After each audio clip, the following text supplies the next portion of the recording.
am so glad to be with you again today. Y'all, I'm Jennifer Lanier. I'm the other artistic director of Original Practice Shakespeare Festival, also known as Ops Fest. Welcome, welcome, welcome to our fabulous show today. Today, we are doing a very, very, very special show. It is Romeo and Juliet, the Elder Show. In this particular show, you're going to see the ages of the characters reversed. Why? Because we like to tell real stories using Shakespeare here at Ops. And we've been very, very excited about what that looks like. We've played this particular show once before and thought we would bring it back again because many people wanted to see it. So here we are, Ops Fest. And you're saying, oh my gosh, what are you doing, Romeo and Juliet? What is this thing that you do with Ops Fest? Well, we're not exactly like every other Shakespeare company you've ever seen for a couple of reasons. Original practice means that we don't rehearse together. And let's face it, right now we wouldn't be able to, here in the time of COVID, but we do not rehearse together. We work on our roles separately. And let's see, what else is happening? Oh yeah, let me see with our company. Well, you see, back then, theater companies just didn't have the money or the time to bring everybody together to write out scripts for everybody. So we don't use big giant scripts either. We all use scrolls. Our actors use these fabulous scrolls, and that has the words that I am going to say. And then beside it, it has the cue line, so I know when to speak. Now, doing this takes some skill. You have to really practice with it. You have to really understand the text, and you have to listen incredibly carefully. So that is something that we do. See, we practice all of these skills kind of like the way a sports team practices all of their skills. And you can't rehearse a ball game. So, we don't rehearse the play. Now, we encourage you all to get in on the action. That's another piece of original practice. Audiences being involved in the show. Now, usually when we're out in the parks where we normally act,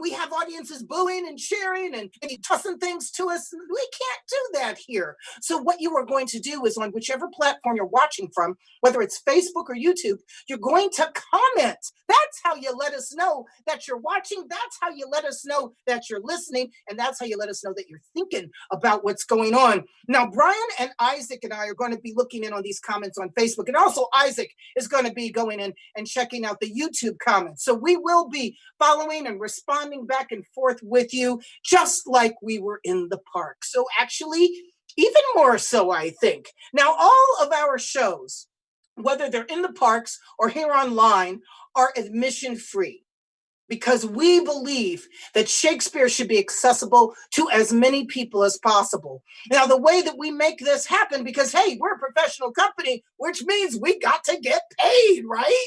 And the way that we pay our actors is we have wonderful sponsors. Our season sponsor, Ronnie LaCroute. We also are sponsored by the Starseed Foundation, the Oregon Community Foundation, the Regional Arts and Cultural Council, known as RAC, Advanced Gender Equity in the Arts, AGE, and the Kinsman Foundation, and of course, people like you who've put dollars in the virtual buckets that we have available. You can see a complete list of our sponsors. If you look at the program, I believe that's going to be in the post that's just before the post that has this live feed on it. And there you can see which actors are playing what, and you can also see who else is sponsoring us and who has been sponsoring us all season. Thank you all so much for doing that. You make it possible for us to bring Shakespeare to you in this live and online, socially distanced way. You can donate to us, and that would be glorious if you care to do it. You don't have to, but if you do, we'd love for you to text OpsFest Online to 44321.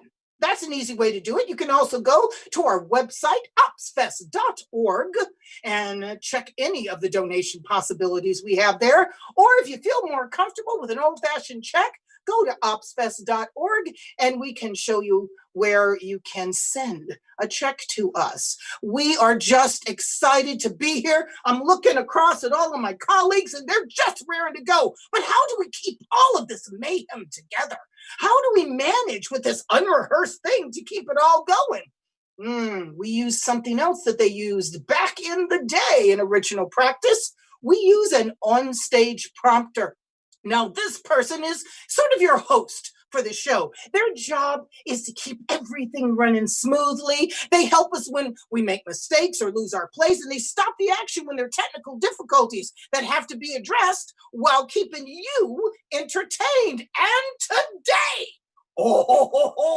friends, Romans, and countrymen, we have a fabulous sponsor coming at you today. We have someone who is probably, arguably, one of the most knowledgeable Shakespeare text people in this United States. My friends, I present to you the fabulous, the talented, the rather funny, my brother from another mother, the other artistic director of OpsFest, Brian Saville-Allard.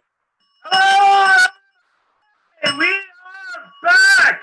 Welcome, welcome, welcome to all of our wonderful fans out there in TV land, internet, Zoom land. I don't know what we're going to call it. Anyway, hi, I am your prompter today for this wonderful elder Romeo and Juliet.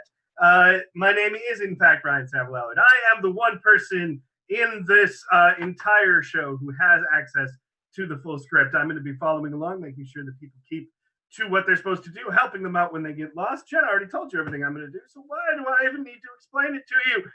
Oh, that's how it works around here. So what I want to do is start things out by asking you, how you doing today? How's it been? It's been a month. It's been a month since we've done a show, and what a month it's been. But the sky in Portland once again is blue, and we once again are here. And I'm not going to say that that has anything to do with each other, because causality is not, the same thing as coincidence or whatever. But hey, it's what happened. So if you are outside right now watching this, I want to hear some big cheers, some big yays. Put them right there in the chat, or shout them out and make your neighbors wonder what you're doing, or invite them over and show them about the show. So some big yays for people that are outside. Woohoo! Yeah. If you are inside, even though the sun is shining and the air is clear, I want to hear the yays now. If you are not even in Portland, so it doesn't matter whether what's been going on, because you haven't been in the smoky time, I want those yays right now. And the Portland people can boo you now because you didn't have to deal with the smoke. Because believe me, it was surreal and like post-apocalyptic and like living in Fallout. So anyway, we are going to get started with the beginning of this play, and I will be here the whole time to make sure that everything goes right for you. Don't worry, I got you. It's okay. So we're going to start out right now with Act 1, Scene 1, the tragedy of Romeo and Juliet. Gregory, on my word, we'll not carry coals. No, for then we should be colliers. I mean, if we be in collar, we'll draw. Aye, while you live, draw your neck out the collar. I strike quickly, being moved. But thou art not quickly moved to strike. Dog of the house of Montague moves me. To move is to stir, and to be valiant is to stand. Therefore, if thou art moved, thou runst away. A dog of that house shall move me to stand. I will take the wall of any man or maid of Montague's. That is thee a weak knave, for the weakest goes to the wall. True. And therefore, women being the weaker vessels are ever thrust to the wall. Therefore, I will push Montague's men from the wall and thrust his maids to the wall. The quarrel is between our masters and us, their men. 'Tis all one. I will shew myself a tyrant when I have fought with the men. I will be civil with the maids and cut off their heads. The heads of the maids? The heads of the maids, or their maiden heads. Take it in what sense thou wilt. They must take it since that feel it. Me they shall feel while I am able to stand, and 'tis known I am a pretty piece of flesh. Brave tool. Here comes of the house of the Montagues. Oh, my naked weapon is out. Coral, I will back thee. How? Turn thy back and run. Oh, fear me not. Oh, no, Mary, I fear thee. Let us take the law of our sides. Let her begin. I will frown as I pass by and let her take it as she list. Nay, as they dare, I will bite my thumb at him, which is a disgrace to him if he bears it. Oh, Do you bite your thumb at us, sir? I do bite my thumb, sir. Do you bite your thumb at us, sir? Is the law of our side if I say I? no. No, sir. I do not bite my thumb at you, sir, but I bite my thumb, sir. Do you quarrel, sir? Quarrel, sir. No, sir. Oh, if you do, sir, I am for you. I serve as good a man as you. No better? Well, sir. Say better. Here comes one of my master's kinsmen. Yes, better. You lie. Draw if you be men. Gregory, remember thy washing blow. Part! Fools, put up your swords, you know not what you do.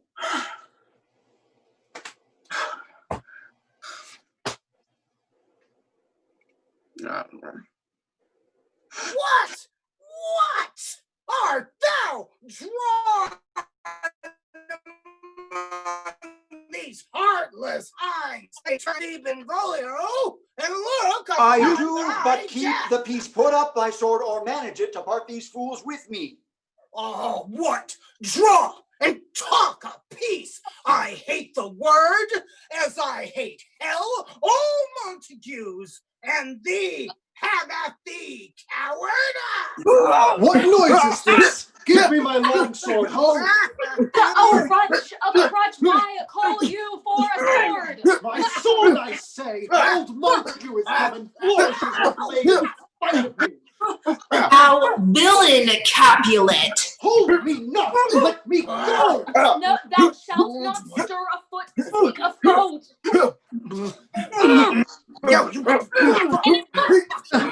Fingers of the neighbor seen its seal. Oh, you men, you beasts, on pain of torture from those bloody hands, throw your mistempered weapons to the ground and hear the sentence of your moved prince. Okay. 3. Civil broil, bred of an airy word. By thee, young Capulet and Montague, have thrice disturbed the quiet of our street. If ever you disturb our streets again, your lives shall pay the forfeit of the peace. For this time, all the rest depart away. You, Capulet, shall go along with me, and Montague come you this afternoon, to know our father's pleasure in this case, to old Freetown, our common judgment place. Once more, on pain of death, all men depart! Oh, where is Romeo? Saw you him today? Right glad am I he was not at this fray. My lady, an hour before the worshipped sun peered forth the golden window of the east. A troubled mind prayed me to walk abroad so early. Walking did I see your dad. Towards him I made, but he was ware of me and stole into the covert of the wood. Many a morning hath he there been seen, with tears augmenting the fresh morning's dew, adding to clouds more clouds with his deep sighs. But all so soon as the all-cheering sun should in the farthest east begin to draw the shady curtains from Aurora's bed away from light, steals home my heavy dad, and private in his chamber pens himself, shuts up his windows, locks fair daylight out, and makes himself an artificial night. Dim and portentous must this humor prove, unless good counsel may the cause remove. My noble cousin, do you know the cause? I neither know it nor can learn it of him. Oh, see where he comes. So please you step aside. I'll know his grievance or be much denied. Okay. Good morrow, cousin. Is the day so young? But new struck 9. Ay me, sad hours seem long. Was that my daughter that went ahead so fast? It was. What sadness lengthens Romeo's hours? Not having that which having makes them short. In love. Out Of love. Out of her favor where I am in love. Ah, alas, that love so gentle in his view should be so tyrannous and rough in proof. Alas, that love whose view is muffled still should without eyes see pathways to his will. Where shall we dine? Ay, me. What fray was here? Oh, yet tell me not, for I have heard it all. Here's much to do with hate, yet more with love. Oh, loving hate, oh, anything of nothing first created. Heavy lightness, serious vanity, misshapen chaos of well-seeming forms, feather of lead, bright smoke, cold fire, sick health, still waking sleep, that is not what it is. This love I feel, that feel no love in this. Dost thou not laugh? No, cause I rather weep. Good heart, at what? At thy good heart's oppression. Which is love's transgression. Farewell, my cuz. Soft, I will go along, and if you leave me so, you do me wrong. Tut. I have lost myself. I am not here. I'm not Romeo. Here's some other where. Tell me, in sadness, who is it that you love? What? Shall I groan and tell thee? Oh, groan, I know, but sadly, tell me who. In sadness, cousin, Mm-hmm. I do love a woman. Aha, I aimed so near when I supposed you loved. A right good mark, man, and she is fair, I love. A right fair mark, fair cause is soonest hit. Well, in that hit, you miss. She'll not be hit with Cupid's arrow. She had Dian's wit, and in strong proof of chastity, well armed from love's weak childish bow, she lives uncharmed. Oh, she is rich in beauty, only poor that when she dies, with beauty dies her store. Then she hath sworn that she will still live chaste? She hath, and in that sparing make huge waste. She hath forsworn to love, and in that vow do I live that live to tell it now. Be ruled by me. Forget to think of her. Oh, teach me how I should forget to think. By giving liberty unto thine eyes. Examine other beauties. Show me a mistress that is passing fair. What doth her beauty serve but as a note where I may read who passed that passing fair? Farewell. Thou canst not teach me to forget. I'll pay that doctrine or else die in debt. Montague is Capulet! Capulet! Montague Capulet! is bound Hey, as Capulet! well as Capulet! Yeah? What, Yeah? you too busy? You too busy to be on time? What? yeah. Yeah? Yeah, I think I am. I've got a whole household to run, But What exactly do excuse you me. do? What exactly do you do for a living anyway, Capulet? Stocks. Stocks. What do you Stocks. You Yes. stock things? Stock things, yeah. Stock things? Stock things. Okay, cool. All right, well, I'll let you talk to Paris. Anyway. Puts Montague is bound as well as I in penalty alike, and 'tis not hard, I think, for men so rich as we to keep the peace. Of honorable reckoning are you both, and pity 'tis you've lived at odds so long. But now, my lord, what say you to my suit? But saying o'er what I have said before, and she'll agree, within her scope of choice lies my consent and fair according voice. This night I hold an old accustomed feast, whereto I have invited many a guest, such as I love, and you among the store. One more most welcome makes my number more. Come, go with me, and go, Sirrah, trudge about through fair Verona, find those persons out whose names are writ here, and to them say, my house and welcome on their pleasure stay. Oh, yeah, but... Okay. Oh, God. Find them out. Find them out. Find them out, Peter. Hey, Peter. What kind of boss is Capulet? Well, I mean, I've been with him for a long time, but he never lets you get a word in edgewise. You know, I really liked his mom. His mom was so nice. Oh my gosh, she was so nice. He's really stressed out all the time, and you can never get a word in. It's taken him this long, and he still doesn't know. I can't read. I just fake it. I pretend. That's going to be a problem for you here. Yeah, it's going to bite me in one of these days, yeah.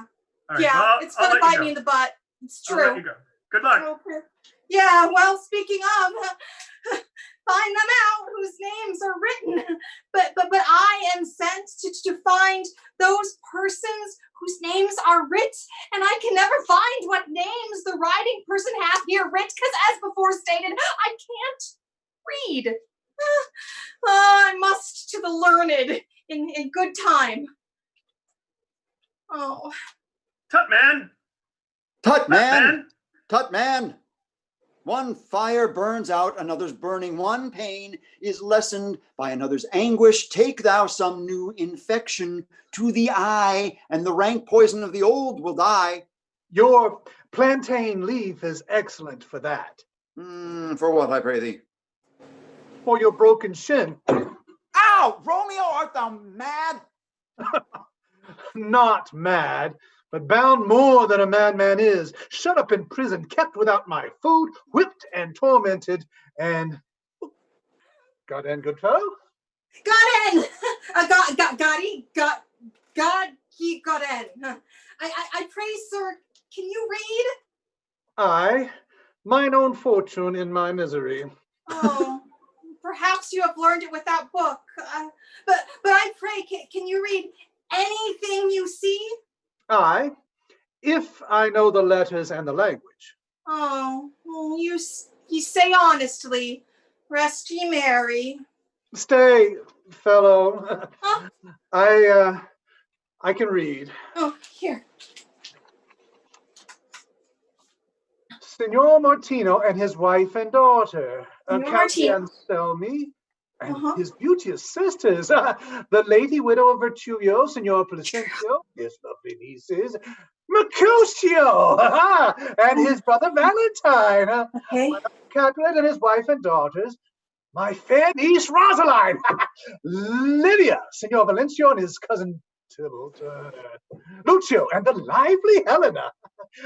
A fair assembly. Whither should they come? Up. Whither? To our house. To our house. Whose house? My maester's. Indeed, I should have asked you that before. Now I'll tell you without asking. My maester is the great rich Capulet, and if you be not of the house of Montagues, I pray come and crush a cup of wine. Rest ye merry. At this same ancient feast of Capulets sups the fair Rosaline, whom thou so loves, with all the admired beauties of Verona. Go thither, and with unattainted eye compare her face with some that I shall show, and I will make thee think thy swan a crow. I'll go along. No such sight to be shown. Huh. To rejoice in splendor of mine own. Nurse, where's my mother? Call her forth to me. Now, by my maidenhead, a 60-year-old, I bade her come. What lamb? But ladybird, God forbid, where is she now? What, Juliet? Oh, how now? Who calls? Your daughter. Oh. Oh, madam, I am here. What is your will? This is the matter. Nurse, give me leave a while. We must talk in secret. Okay. Nurse, come back again. I have remembered me. Thou's here our counsel. I came to talk of. Tell me, Mother Juliet, how stands your disposition to be married? It's an honor that I dream not of. Well, think of marriage now, thus that in brief, the valiant Paris seeks you for his love. A man, lady, such a man? Why, he's a man of wax. Verona's summer hath not such a flower. Oh, nay, he's a flower, in faith, a very flower. Yeah, what say you? Can you love the gentleman? This night you shall behold him at our feast. Here. Read o'er the volume of good Paris' face and find delight writ there with beauty's pen. So shall you share all that he doth possess, by having him making yourself no less. No less, nay, bigger. Women grow by men. Maybe not. Right. Speak Sorry. briefly. Shh. Can you like of Paris love? If look to like, if looking, liking, move, but the more deep will I in dart mine eye, then your consent gives strength to make fly. Madam! Oh, the guests are come. Supper served up. You called. My old lady asked for the nurse cursed. The nurse cursed in the pantry and everything in extremity. I must hence to wait. Beseech you, follow straight. Oh. We follow thee, Juliet.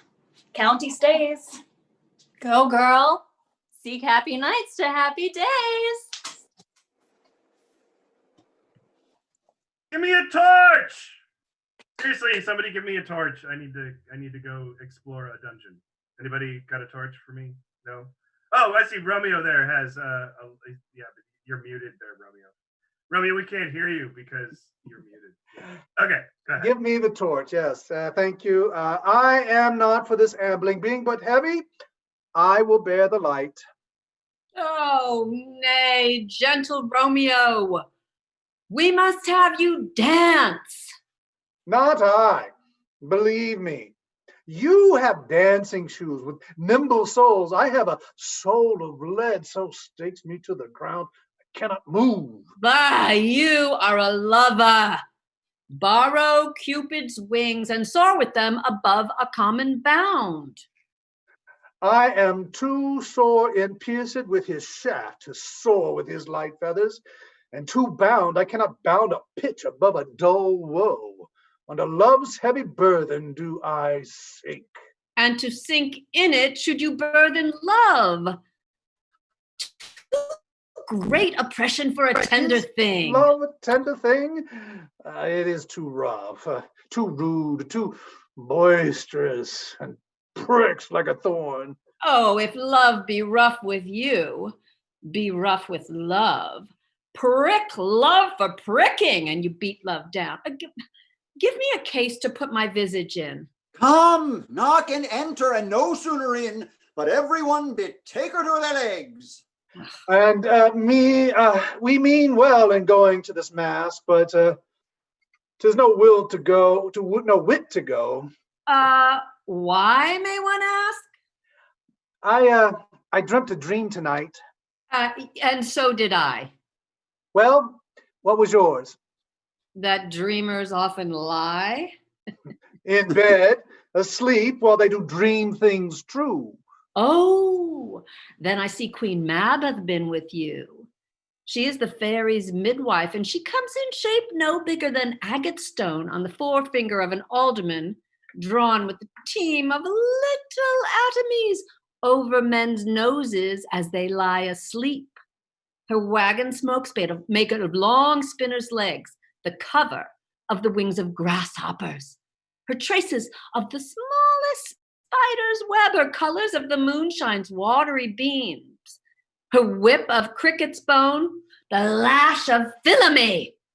Her wagoner, a small gray-coated gnat, not half so big as a round little worm, pricked from the lazy finger of a man. Her chariot is an empty hazelnut made by the joiner squirrel or old grub. Time out of mind, the fairies' coachmakers, and in this state she gallops, night by night, through lovers' brains, and then they dream of love. On courtiers' knees that dream on curtsies straight, on lawyers' fingers who straight dreamt on fees, on ladies' lips who straight on kisses dream, which oft the angry Mab with blisters plagues, because their breath with sweetmeats tainted are.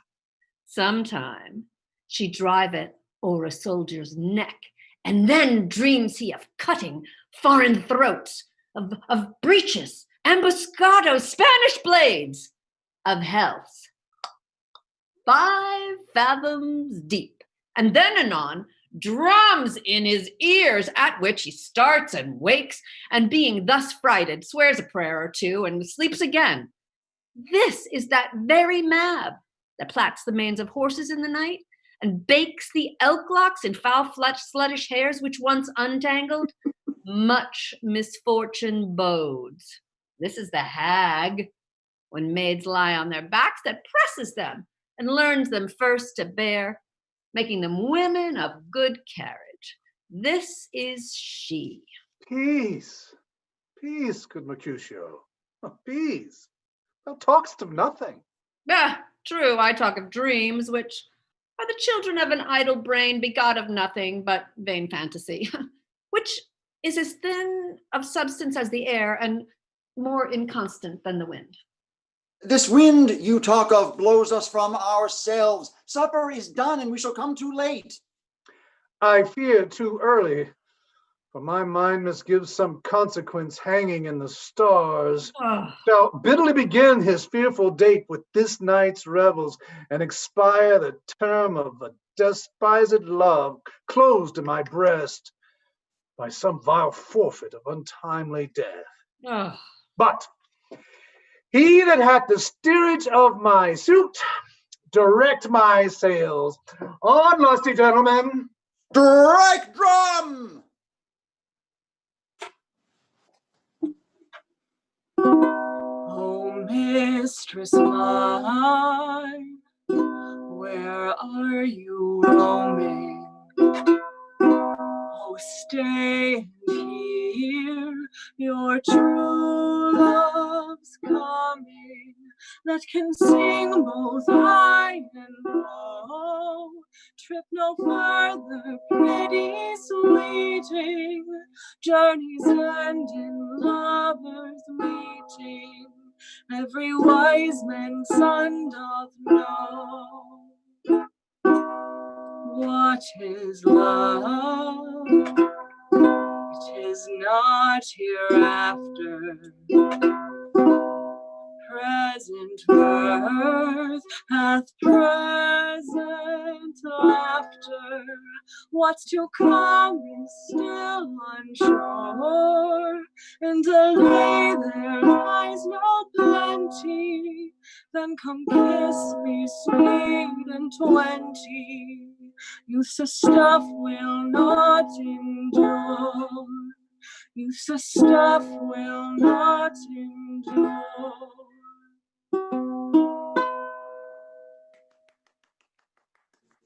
Welcome, gentle friends, ladies that have their toes unplagued with corns will walk about with you. Aha! my mistresses, which of you all will now deny to dance? She that makes dainty, she I'll swear hath corns. Am I come near ye now? Welcome, gentle friends. I have seen the day that I have worn a visor and could tell a whispering tale in a fair lady's ear, such as would please. 'Tis gone, 'tis gone, 'tis gone. You are welcome, gentle friends. Come, musicians, play. A hall, give room and foot it, girls. More light, you knaves, and turn the tables up and quench the fire. The room is grown too hot. Which lady is that which doth enrich? What lady is that which doth enrich the hand of yonder knight? Oh, she doth teach the torches to burn bright. The measure done, I will watch her place of stand, and touching hers, make blessed my rude hand.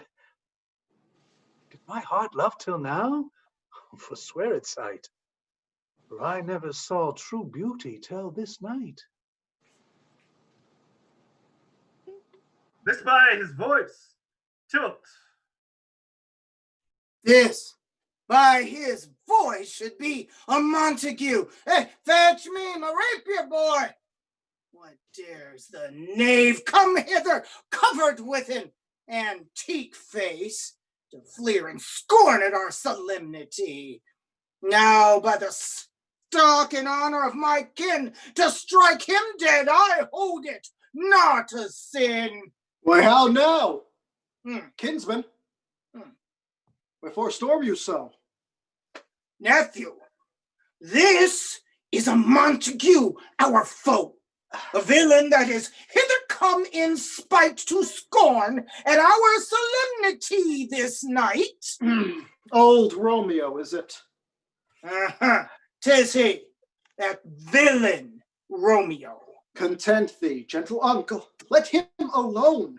He bears him like a portly gentleman, and to say truth, Verona brags of him to be a virtuous and well-governed gent. I would not for the wealth of all the town here in this house do him disparagement, therefore be patient. Take no note of him. It fits when such a villain is a guest. I'll not endure him. He shall be endured. But, goodman boy, I'd say he shall. Go to. Am I the maester here, or you? Go to. You'll not endure him. God shall mend my soul. You'll make a mutiny among the guests. You will set cock-a-hoop. You'll be the man. Well, nephew, 'tis a shame. Go to. You are a saucy one. Is so indeed. This trick may chance to scathe you. I know what. You must contrary me. Marriott, 'tis time. Well said, my heart. You are a precox. Go, be quiet, or more light, for shame. I'll make you quiet. What? Killing my hearts. Oh, patience perforce with willful collar meeting makes my flesh tremble in their different greeting. I will withdraw, but this intrusion shall now, seeming sweet, convert to bitter gall. If I profane with this unworthiest hand, my lips two blushing pilgrims stand, to smooth that rough touch with a tender kiss. Good pilgrim, you do wrong your hand too much, which mannerly devotion shows it fine. For saints have hands that pilgrims' hands do touch, and palm to palm is holy palmer's kiss.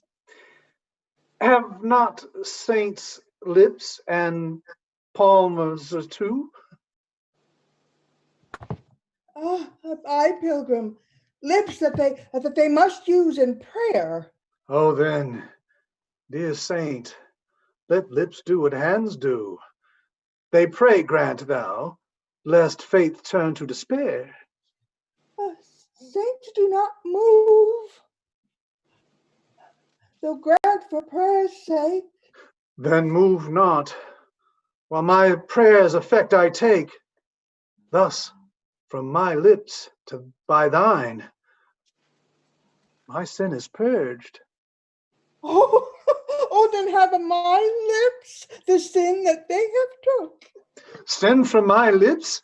Oh, trespass sweetly urged. Give me my sin again.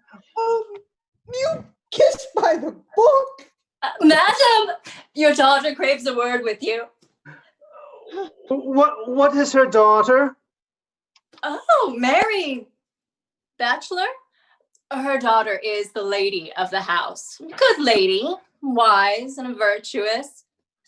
I'll tell you, he that can lay hold of her shall have the chinks. Is she a Capulet? Oh, dear account. My life is my foe's debt. Be gone, it is at the best. Aye, so I fear. The more is my unrest. Nay, gentlemen, prepare not to be gone. We have a trifling foolish banquet towards. Is even so? Why then I thank you all. I thank you, honest gentlemen. Good night. More torches here. Come on, then let's to bed. Ah, Sirrah, by my fate, it waxes late. I'll to my rest. Come hither, nurse. What is yon, gentleman? Oh, the son and heir of old Siberia. And who's he that's going out of doors? Mary, I think that be old Petruchio. And what's he that follows here that would not dance? I know not. Go, ask his name. Okay. Oh, if he be married, my grave is like to be my wedded bliss bed. His name is Romeo, and Montague, the old father of your great enemy. Oh, my only love sprung from my only hate. Too early, seen unknown, and known too late. Prodigious birth of love it is to me that I must love a loathed enemy. What's this? What's this? A rhyme I learned even now of one I danced withal. Juliet, anon, come, let's away. Strangers are all gone. Can I go forward when my heart is here? I'll turn back, dull earth, and find my center out. Romeo! My cousin Romeo! Romeo! He is wise, and on my life have stolen him home to bed. He ran this way and leapt this orchard wall. Call, good Mercutio. Nay, I'll conjure too. Oh, Romeo! Humors, madman, passion, lover. Oh, appear thou in the likeness of a sigh. Speak but one time, and I am satisfied. He heareth not, he stirreth not, he moveth not. The ape is dead. I must conjure him. I conjure thee by Rosaline's bright eyes, by her far high forehead, and her scarlet lip, by her fine foot, straight leg, and quivering thigh, and the demeans that there adjacent lie, that in thy likeness thou appears to us. And if he hear thee, thou wilt anger him. Oh, this cannot anger him. 'Twould anger him to raise a spirit in his mistress' circle of some strange nature, letting it stand till she had laid it and conjured it down. That were some spite. My invocation is fair and honest, and in his mistress's name, I conjure only but to raise him up. Oh, come. He hath hid himself among these trees to be consorted with the humorous night. Blind is his love, and best befits the dark. If love be blind, love cannot hit the mark. Romeo! Good night! Oh, all to my truckle bed. This field bed is too cold for me to sleep. Shall we go? Go then, for 'tis vain to seek him here that means not to be found. He jests at scars that never felt a wound. But soft.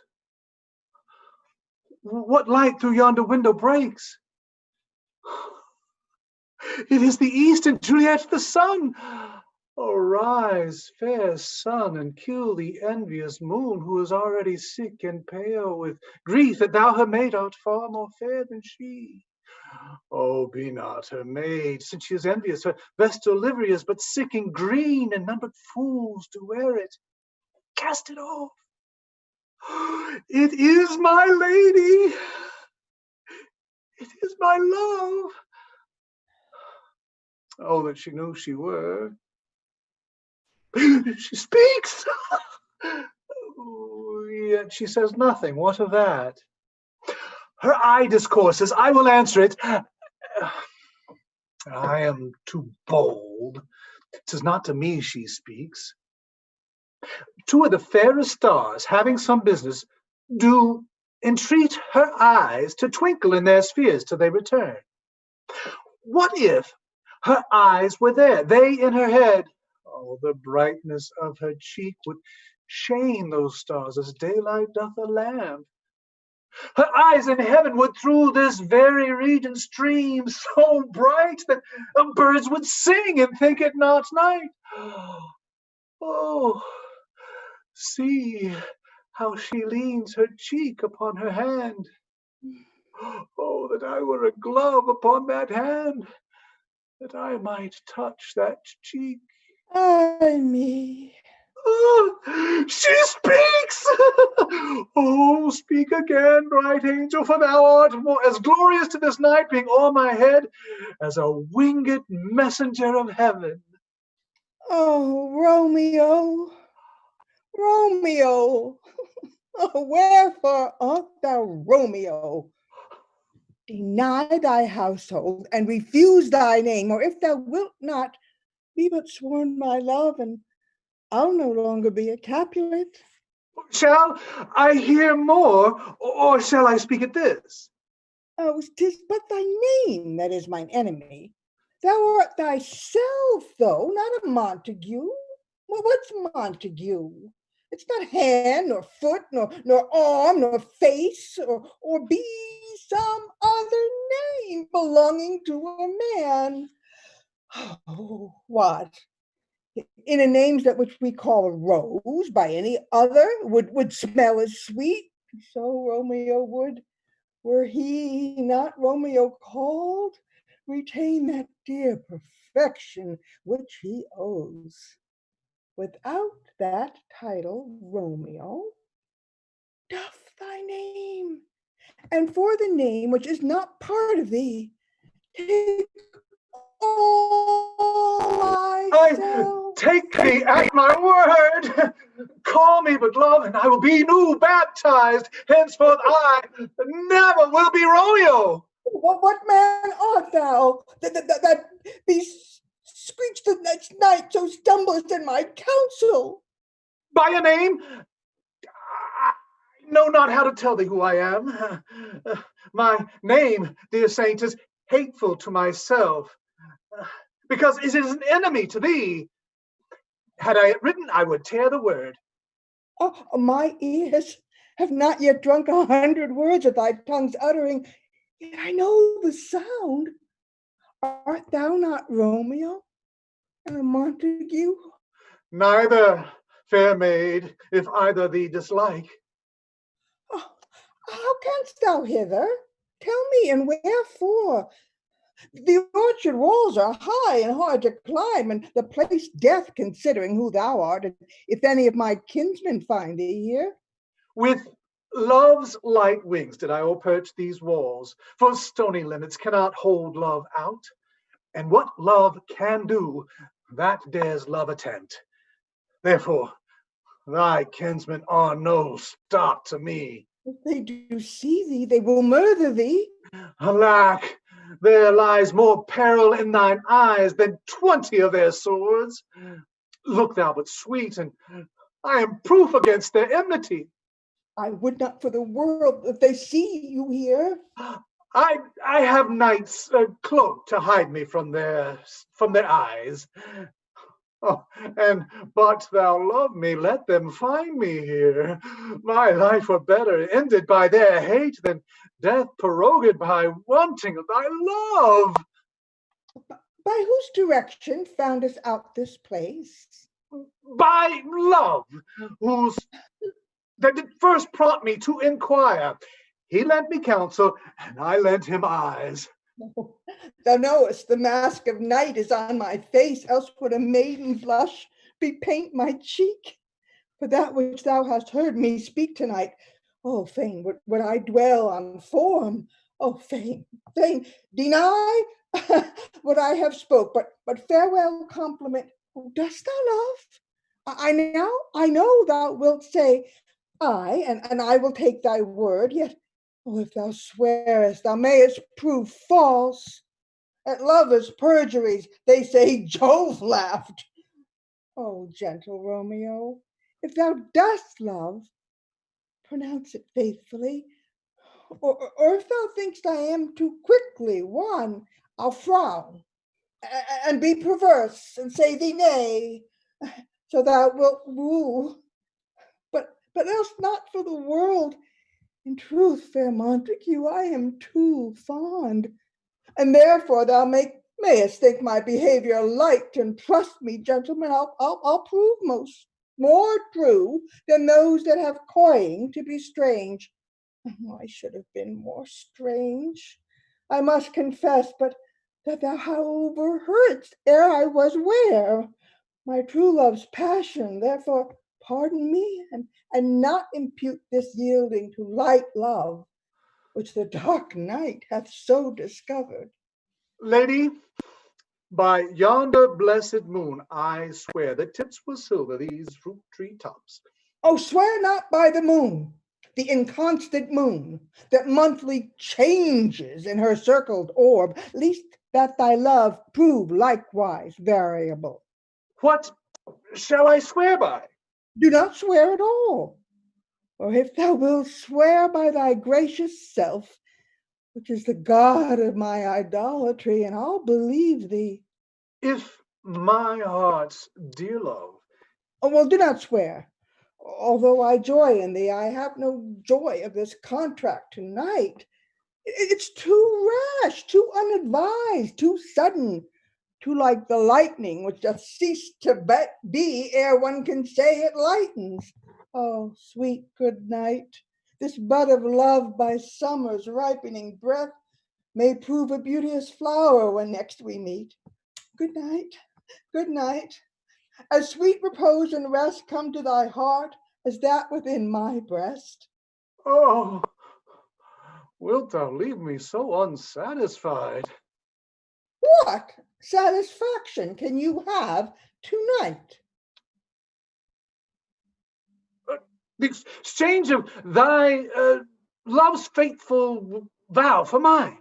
I gave thee mine before thou didst request it, and yet I would it were to give again. Wouldst thou withdraw it then? Or for what purpose, love? But to be frank, and give it thee again. And yet I wish for but the thing I have. Oh, my bounty is as boundless as the sea. My love is deep. The more I give to thee, the more I have, for both are infinite. Oh, I hear some noise within, dear love. Adieu. Juliet! Anon, good nurse. Sweet Montague, be true. Stay but a little. I will come again. Oh, blessed night. I am afeard, being a knight, all this is but a dream, too flattering sweet to be substantial.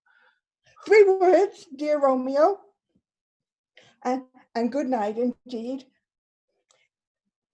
If that thy bent of love be honorable, thy purpose marriage, send me word tomorrow by one that I'll procure to come to thee, where and what time thou wilt perform the rite, and all my fortunes at thy foot I'll lay, and follow thee, my lord, throughout the world. Madam! I come anon, but if thou meanest not well, I do beseech thee. Madam! By and by I come, to cease thy strife and leave me to my grief.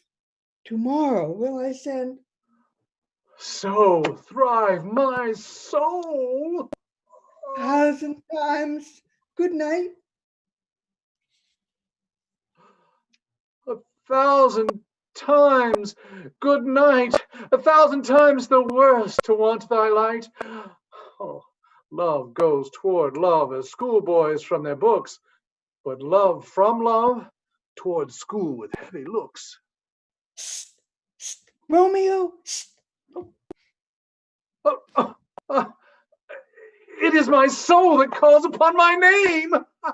How silver sweet sound lovers' tongues by night, like softest music to attending ears. What o'clock tomorrow shall I send to thee? By the hour of 9. I will not fail. 'Tis 20 years till then. I have forgot why I did call thee back. Let me stand here till thou remember it. I shall forget to have thee still stand there, remembering how I love thy company.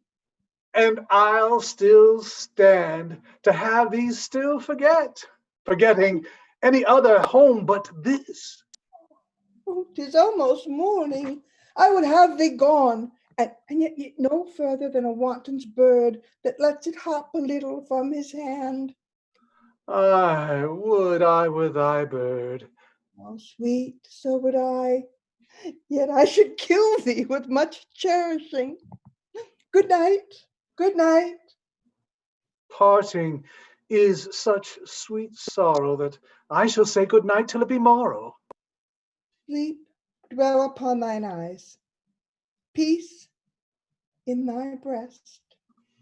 Would I were sleep and peace, so sweet to rest. The gray-eyed morn smiles on the frowning night, checkering the eastern clouds with streaks of light. Hence will I to my ghostly friar's close cell, her help to crave and my dear hap to tell. Oh, a gray-eyed morn smiles on the frowning night, checkering the eastern clouds with streaks of light. Oh, mickle is the grace that lies in plants, herbs, stones, and their true qualities. For not so vile that on earth doth live, but to the earth some special good doth give, nor aught so good but strained from that fair use, revolts from true birth, stumbling on abuse. Virtue itself turns vice, being misapplied, and vice sometime by action dignified. Within this infant rind of this weak flower, poison hath residence and medicine power. For this being smelt with that part, cheers, each part being tasted, slays all senses with the heart. Two such opposed kings encamp them still in man, as well as herbs.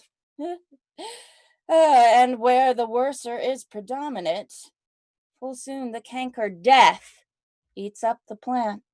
Good morrow, friar. Oh, benedicite! Where's that smoke from? Who knows? What early tongue so sweet saluteth me? Oh, now, son, it argues a distempered head so soon to bid good morrow to thy bed. Or, if not so, then here I hit it right. Our Romeo hath not been in bed tonight. That last is true. The sweeter rest was mine. Oh, God pardon sin, wast thou with Rosaline? With Rosaline? My ghostly friar, no. I forgot that name, and that name's woe. That's my good son. But where hast thou been then? I'll tell thee ere thou ask me again. I have been feasting with mine enemy, where on a sudden one hath wounded me that's by me wounded. Both are remedies within thy help, and holy physic lies. Be plain, good son, rest homely in thy drift. Riddling confession finds but riddling shrift. Then plainly know, my heart's dear love is set on the fair mother of rich Capulet. What? As mine on hers, so hers is set on mine, and all combined, save what thou must combine by holy marriage, when and where and how, and we met and wooed and made exchange of vow. I'll tell thee as we pass, but this I pray, that thou consent to marry us today. Holy Saint Francis, what a change is here! Is Rosaline, that thou didst love so dear, so soon forsaken? All men's love then lies not truly in their hearts, but in their eyes. Thou chidest me off for loving Rosaline. For doting, not for loving, pupil mine. And badst me bury love. Not in a grave to lay one in, another out to have. I pray thee, chide me not. Her I love now doth grace for grace and love for love allow. The other did not so. Oh, she knew well thy love did read by rote that could not spell. But come, old waverer, come, go with me. In one respect, I'll thy assistant be. For this alliance may so happy prove to turn your household rancor to pure love. Oh, let us hence. I stand on a sudden haste. Wisely and slow, they stumble that run fast. Where the devil should this Romeo be? Came he not home tonight? Not to his house. I spoke with his man. Oh, why that same pale, hard-hearted wench, that Rosaline, torments him so that he will sure run mad. Tybalt, the kinsman to young Capulet, hath sent a letter to his daughter's house. Oh, a challenge on my life. Romeo will answer it. Any man that can write may answer a letter. Nay, he will answer the letter's master how he dares, being dared. Alas, poor Romeo, he is already dead, stabbed with a white wench's black eye, run through the ear with a love song, the very pin of his heart cleft with the blind bow-boy butt shaft. And is he a man to encounter Tybalt? Why, what is Tybalt? Well, more than the Prince of Cats. Oh, he's a courageous captain of compliments. He fights as you sing prick song, keeps time, distance, and proportion. He rests his minim 1, 2, and the third in your bosom. The very butcher of a silk button, a jewelist, a duelist, a gentleman of the very first house of the first and second cause. Ah, the immortal passado. The punto reverso, the high! The what? Ah, the pox of such antique lisping, affecting fantasies, these new tuners of accent. Jesu, a very good blade, a very tall man, a very good whore. Oh, here comes Romeo. Here comes Romeo. Oh, without his roe, like a dried herring? Oh, flesh, flesh. How art thou fishified? Signor Romeo, bonjour. There's a French salutation to your French slop. You gave us the counterfeit fairly last night. Good morrow to you both. What counterfeit did I give you? The slip. Uh-huh. The slip. Can you not conceive? Pardon, Mercutio. My business was great, and in such a case as mine, a man may strain courtesy. That as much as to say such a case as yours constrains a man to bow in the hams. Meaning to curtsy? Thou hast most kindly hit it. A most courteous exposition. Nay, I am the very pink of courtesy. A pink for flower. Right. Why then, my pump is well flowered. Oh, sure wit. Follow me this jest. Now, till thou hast worn out thy pump, that when the single soul of it is worn, the jest may remain after the wearing, soul singular. Oh, single-souled jest, solely singular for the singleness. Come between us, good Benvolio, my wits faint. Swifts and spurs, swifts and spurs. I'll cry a match. Oh, why is it not this better now than groaning for love? Now art thou sociable. Now art thou Romeo. Now art thou what thou art, by art as well as by nature. For this driveling love is like a great natural that runs lolling up and down to hid his bauble in a hole. Stop there, stop there. Here's a goodly gear. A sail, a sail. Oh, two, a shirt and a smock. Peter, Anon. my fan, Peter. Oh, yeah. Good. Peter to hide her face, for her fan's the fairer face. God ye good morrow, gentlefolk. Oh, God ye good and fair gentlewoman. Is it good end? 'Tis no less, I tell you, for the body hand of the dial is now upon the prick of noon. Out upon you. What a one are you? One gentlewoman that that God hath made, and made himself to mar. Gentlefolk, can any of you tell me where I might find the old Romeo? I can tell you, but old Romeo will be older when you have found him than he was when you sought him. I am the eldest of that name, for a fault of a worse. You say well.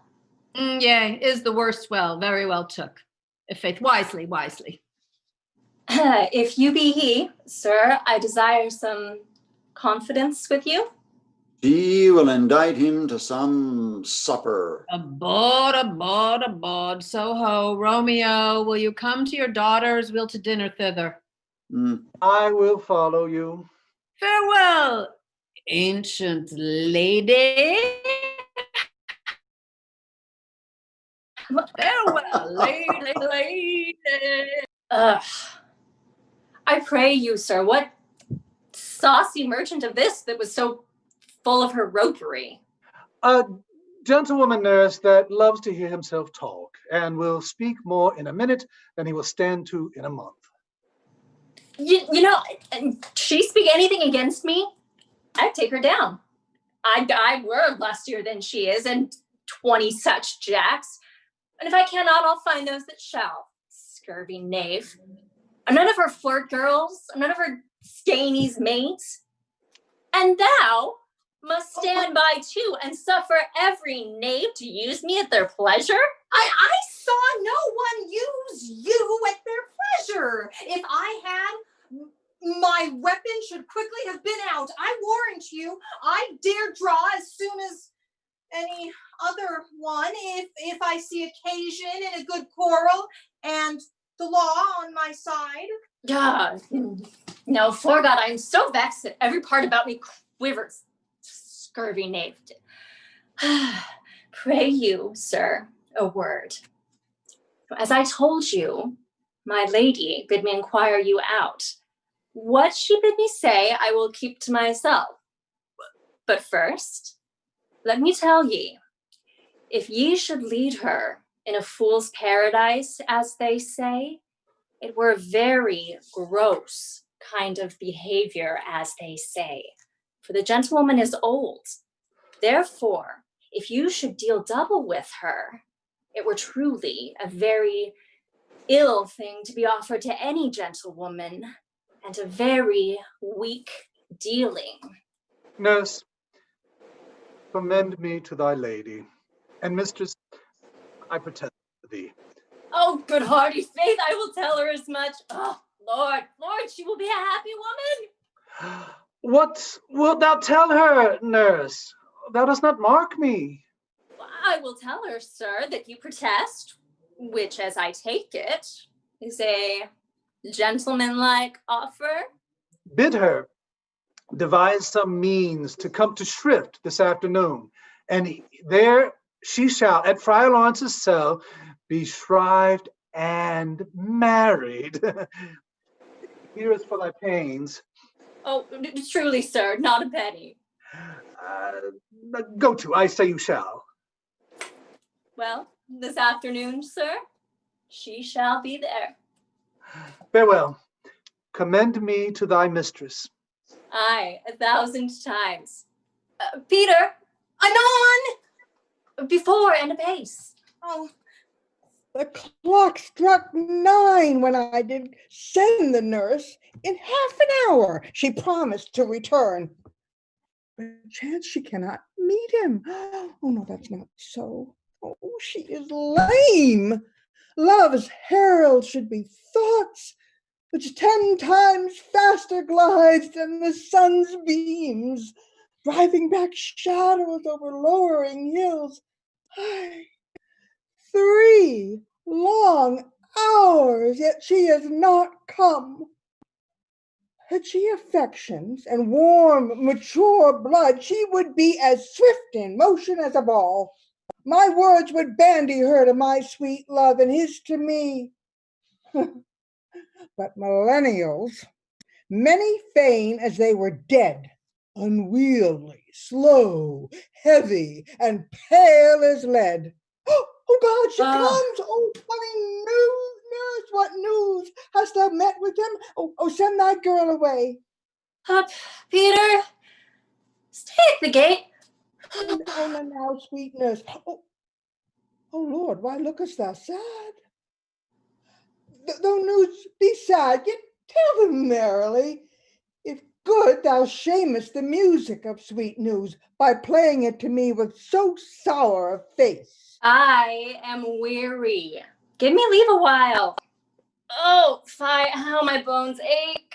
Oh, what a jaunt have I had. Oh, I wish thou hast my bones and I thy news. Nay, come, I pray thee, speak. Good nurse, speak. Jesu, what hast? Can you not stay a while? Do you not see that I am out of breath? How art thou out of breath when thou hast breath to say to me that thou art out of breath? The excuse that thou dost make in this delay is longer than the tale that thou dost excuse. Is thy news good or bad? Answer to that. Say either, and I'll stay the circumstance. Let me be satisfied. Is good or bad? Well, you've made a simple choice. You know not how to choose man.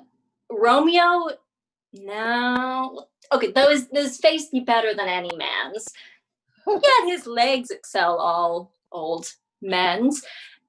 Been for a hand and a foot and a body, though they be not to be talked on, yet they're past compare. He is not a flower for courtesy. But I'll warrant him, as gentle as a lamb. Go thy ways, wench. Serve God. What, have you dined at home?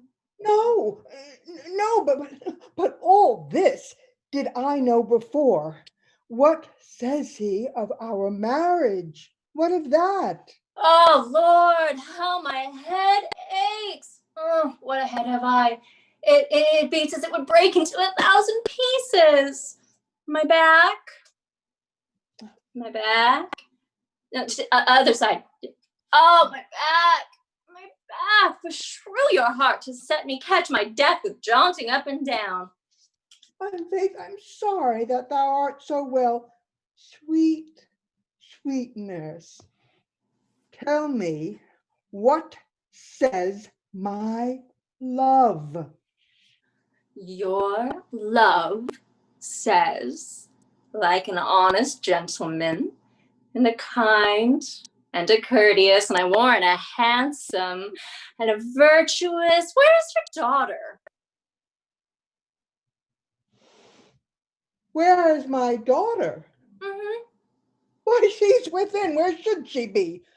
How oddly thou repliest. Your love says, like an honest gentleman, where is your daughter? Oh, gods, lady dear, are you so hot? Is this the poultice for my aching bones? Henceforward, deliver your messages yourself. Oh, here's such a coil. Come, what says Romeo? Have you got leave to go to shrift today? I have. Then hie you hence to Friar Lawrence' cell. There stays a husband to make you a wife. I am the drudge and toil in your delight, but you shall bear the burden soon. At night. Go to dinner. I'll hie you to the cell. Hie to high fortune. Oh, honest nurse, farewell. Mwah!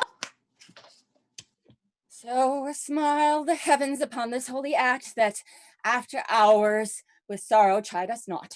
Amen. Ooh. Amen. But come what sorrow can, it cannot countervail the exchange of joy that one short minute gives me in her sight. Do thou but close our hands with holy words, then love devouring death. Do what he dare. It is enough, I may call her mine. These violent delights have violent ends, and in their triumphs die, like fire and powder, which as they kiss, consume. The sweetest honey is loathsome in his own deliciousness, and in the taste confounds the appetite. Therefore, love moderately. Long love doth so. Too swift arrives as tardy as too slow. Here comes the lady. Looking good today. Oh, good evening to my ghostly confessor. Romeo shall thank thee, daughter, for us both.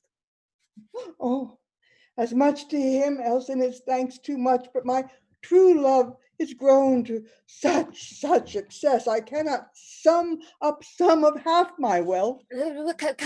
Come with me, and we will make short work, for by your leaves, separate. Leave room for Jesus. For by your leaves you shall not stay alone till Holy Church incorporate 2 in 1. I pray thee, good Mercutio, let's retire. The day is hot, the Capulets abroad, and if we meet, we shall not escape our brawl. For now, these hot days is the mad blood Thou art stirred. like one of these fellows that when he enters the confines of a tavern, claps me his sword upon the table and says, God send me, no need of thee.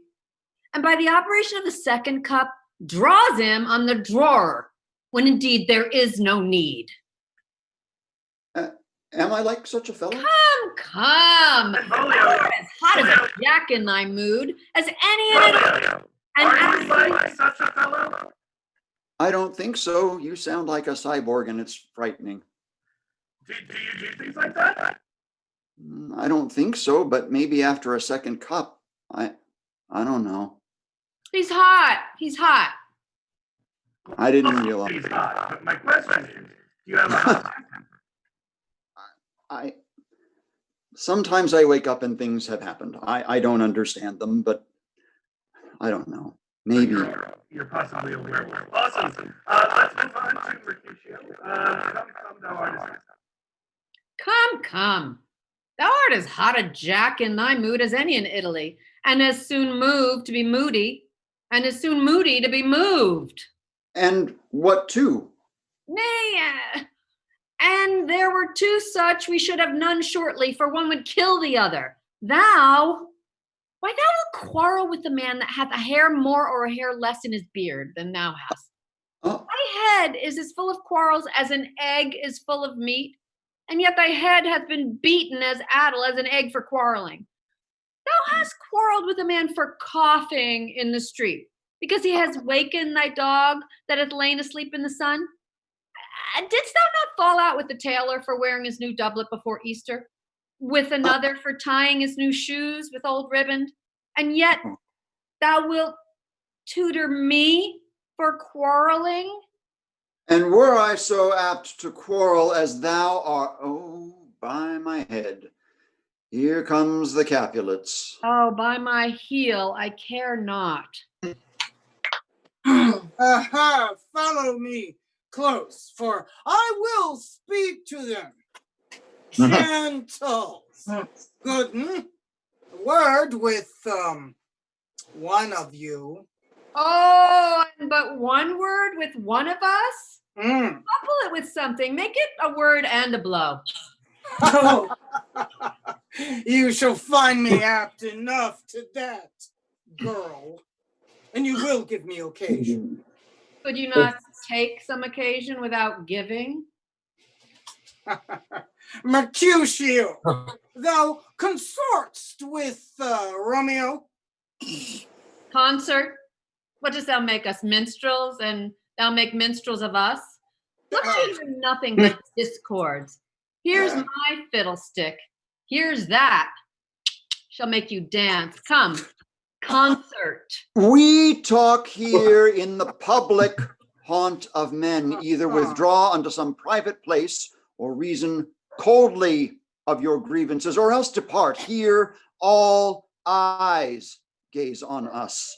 Men's eyes were made to look, and let them gaze. I will not budge for no man's pleasure, Well, peace be with you, girl. Here comes my man. But I'll be hanged, sir, if he wear your livery. Romeo, the love I bear thee can afford no better term than this. Thou art a villain. Tybalt, the reason I have to love thee doth much excuse the appertaining rage of such a greeting. Villain am I none, therefore farewell. I see thou knowest me not. Fool, this shall not excuse the injuries that thou hast done me. Therefore turn and draw. I do protest, I never injured thee, but love thee better than thou canst devise. Till thou shalt know the reason of my love, and so good Capulet, which name I tender as dearly as mine own, be satisfied. Oh, calm, dishonorable, vile submission. Tybalt, you rat catcher. Will you walk? What wouldst thou have with me? Good king of cats, nothing but one of your 9 lives. That I mean to take bold withal. I am for you. Gentle Mercutio, put thy rapier up. Come, sir, your passado. Draw, Benvolio, beat down their weapons. Gentlemen, for shame, forbear this outrage. Mercutio. Quit dancing. The prince expressly hath forbid this bandying in Verona streets. Hold, Tybalt, a good Mercutio. Oh, I am hurt. A plague of both the houses, I am sped. Oh, is he gone and hath nothing? What? Art thou hurt? Oh, I, a scratch. Mary, 'tis enough. Where is my page? Page, go, villain, fetch a surgeon. Courage! The hurt cannot be much. No, 'tis not so deep as a well, nor so wide as a church door, but 'tis enough. 'Twill serve. Ask for me tomorrow, and you shall find me a grave man. I am peppered, I warrant. For this world, a plague of both your houses.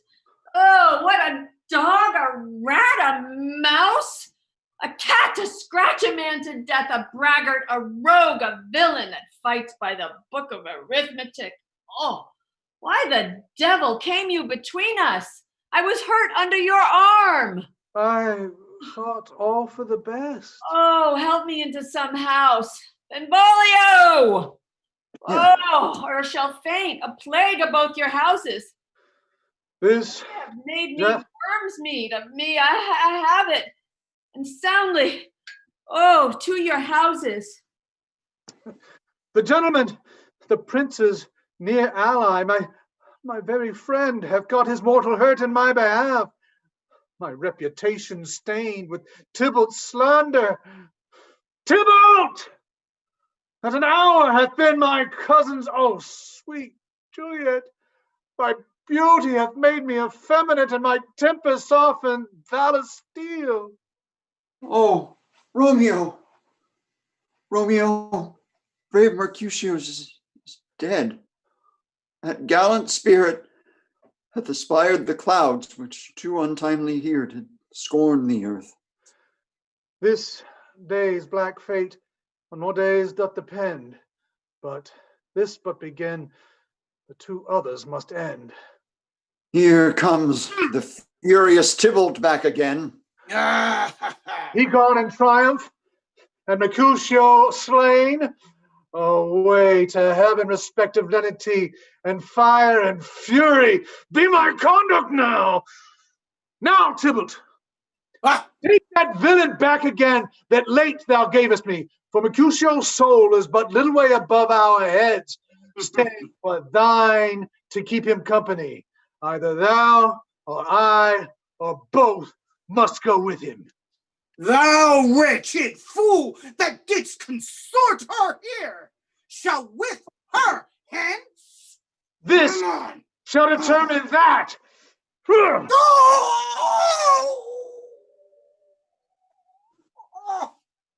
Romeo, away, be gone! The citizens are up, and Tybalt slain. Stand not amazed, the prince will doom thee death if thou art taken hence. Be gone, away!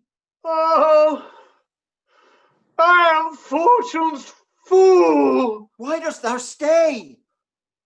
What are the vile beginners of this fray? Oh, Tybalt, my uncle. Oh, my mother's blood. Oh, prince. Oh, uncle, brother. Oh, the blood is spilled, our dear kinsman. Prince, as thou art true for blood of our shed blood of Montague. Oh, uncle. Benvolio, who began this fray? Oh, noble prince. Tybalt here slain, Benvolio. Oh, Tybalt here slain, whom Romeo's hand did slay. This is the truth, or let Benvolio die. Oh, he is a kinsman to the Montague. Affection makes him false.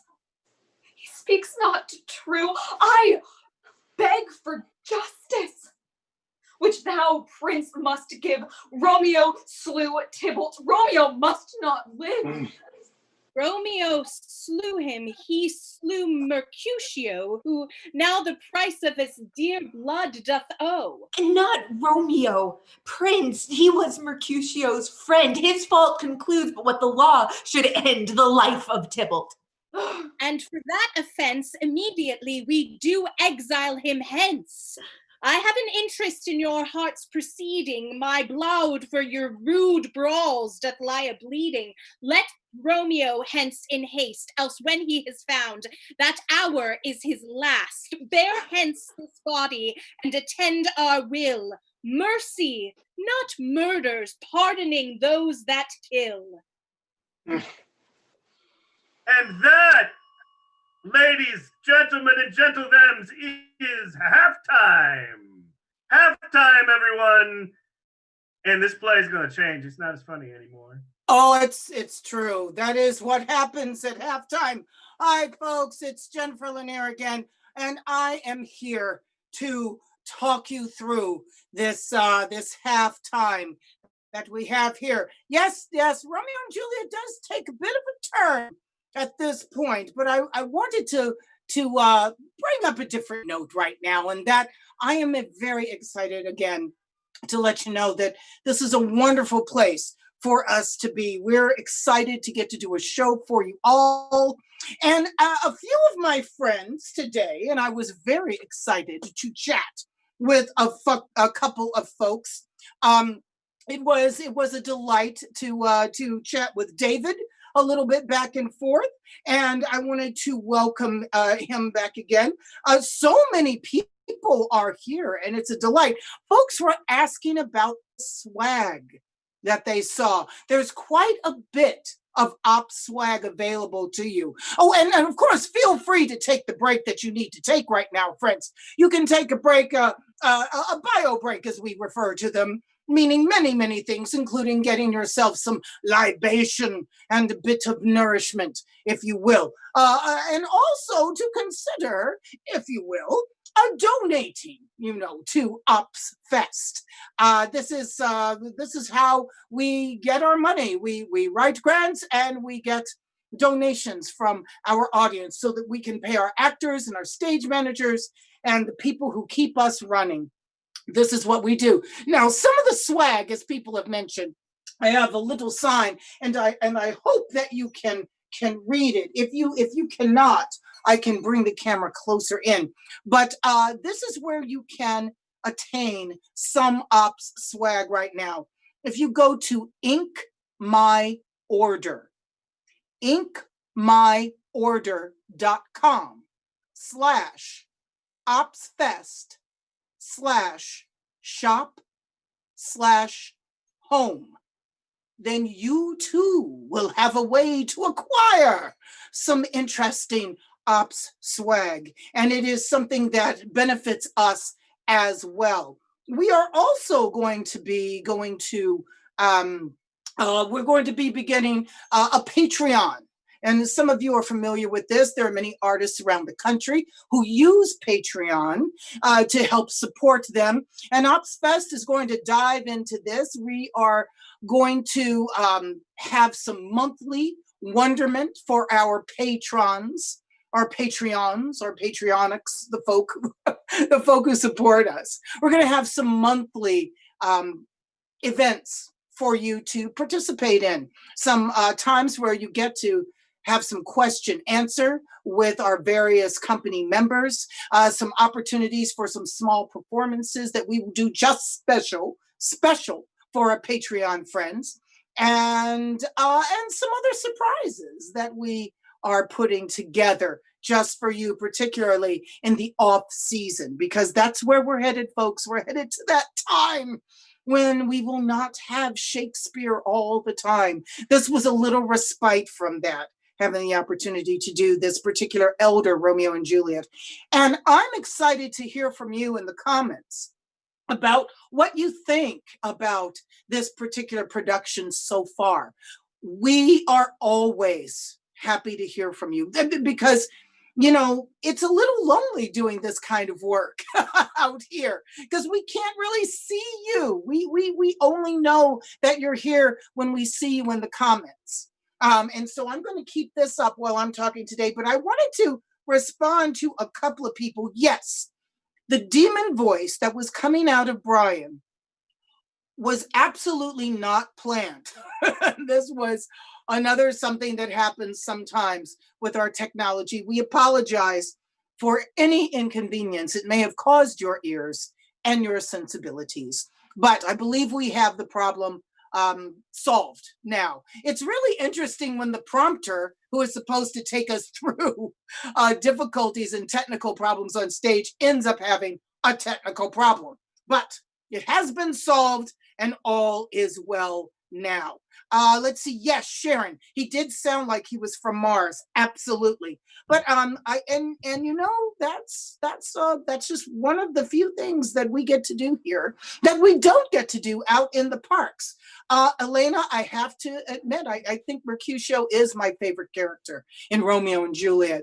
Mercutio has frankly always been a favorite, and as a favorite of many, many people, which is delightful. Let's see, who else was talking? Oh, thank you for the compliment, by the way, on the dyeing. I work hard on the dyeing that we do all season. Many of us dye many times a season, and thank you. You know, it's good to know that the work is being noticed. I appreciate that, Sharon. Now let's see who else was chatting. Oh, Cindy, it's so nice to see you today, Cindy. Welcome, welcome, welcome. And of course, I chatted with her. Oh, Elizabeth is here. I am so happy about that. And Lane is coming in to watch. Lane, you're so delightful. I mean, yeah. And David, I agree with you. Romeo is kind of sweet and cute, except now, you know, we've had the change in tone, as it were. And so maybe not so cute anymore. And yes, Juliet did call out the millennials. It's bound to happen in an elder version of our show. Absolutely. Thomas, welcome. I'm so glad that you're here as well. Leonard, I'm always happy to see you. It's really a delight. Yes, we all love Peter. That is another of the favorite small roles in Shakespeare. Actually, sometimes there is a battle for who gets to do Peter, and Tish keeps winning. That's what happens, friends. Tish keeps winning, but that makes sense, as Tish is our, fight director, fight captain, in a sense. So it would make sense that our fight captain would win the fight to get to do that. I'm going with the teams here. Now, I hope you all are voting in the different polls that we have coming through on Facebook and on YouTube, because that's something that we really enjoy. We really love having you do some voting. It connects us to you, and it's just a great way that we have to do a little more back and forth with you so that we get to know your opinion. But please, please, please write something in the comments about what you think about this particular approach to Romeo and Juliet. It's important for us to know what you think, and we really care about it. I know, it was great seeing Rose doing Mercutio, isn't it? It is just a delight. And yes, the nurse was, it's true. She was all about the op swag. That was her, half of her purpose today was to show op swag. Always a lot of fun. Let's see what else is fun in here. Oh, so many people are out today. It's just a delight. Denise, I'm sorry I missed you earlier. I'm glad to see you up in here. This is fun. And who doesn't love a good surprise to a very, very old story? I agree. It is a wondrous, wondrous thing to check out. And that's what I'm doing right now. I'm going through to make sure I don't miss anybody. Oh, Mel, yes. Oh, you're welcome. Absolutely, Mel. Absolutely. We are delighted to open up another way of telling the story. It's just another beautiful story coming out of Shakespeare. I feel like Shakespeare would have dug it. You know, I really, really do. I think Shakespeare totally would have dug it. So I'm going to tell you, for those of you who have eyes like mine and may not be able to quite read this, this was as big as my printer could go, people. That's the thing here. If you're interested in some op swag, you can click on to Ink My Order. inkmyorder.com/opsfest/shop/home. And if you want to make a donation to Ops, of course, you can go to our website, opsfest.org, and click on any of the ways we have on the front page to make a donation. You can also find our snail mail address if sending a check is something that you feel better about. We so appreciate it. And of course, if you want to text to donate, you can always send a text Fest online to 44321. I think I covered all the things. Op swag is a fabulousness that I enjoy, and many of you might enjoy it too. And I have to tell you, this is just a little something from me. We probably have about 30 more seconds.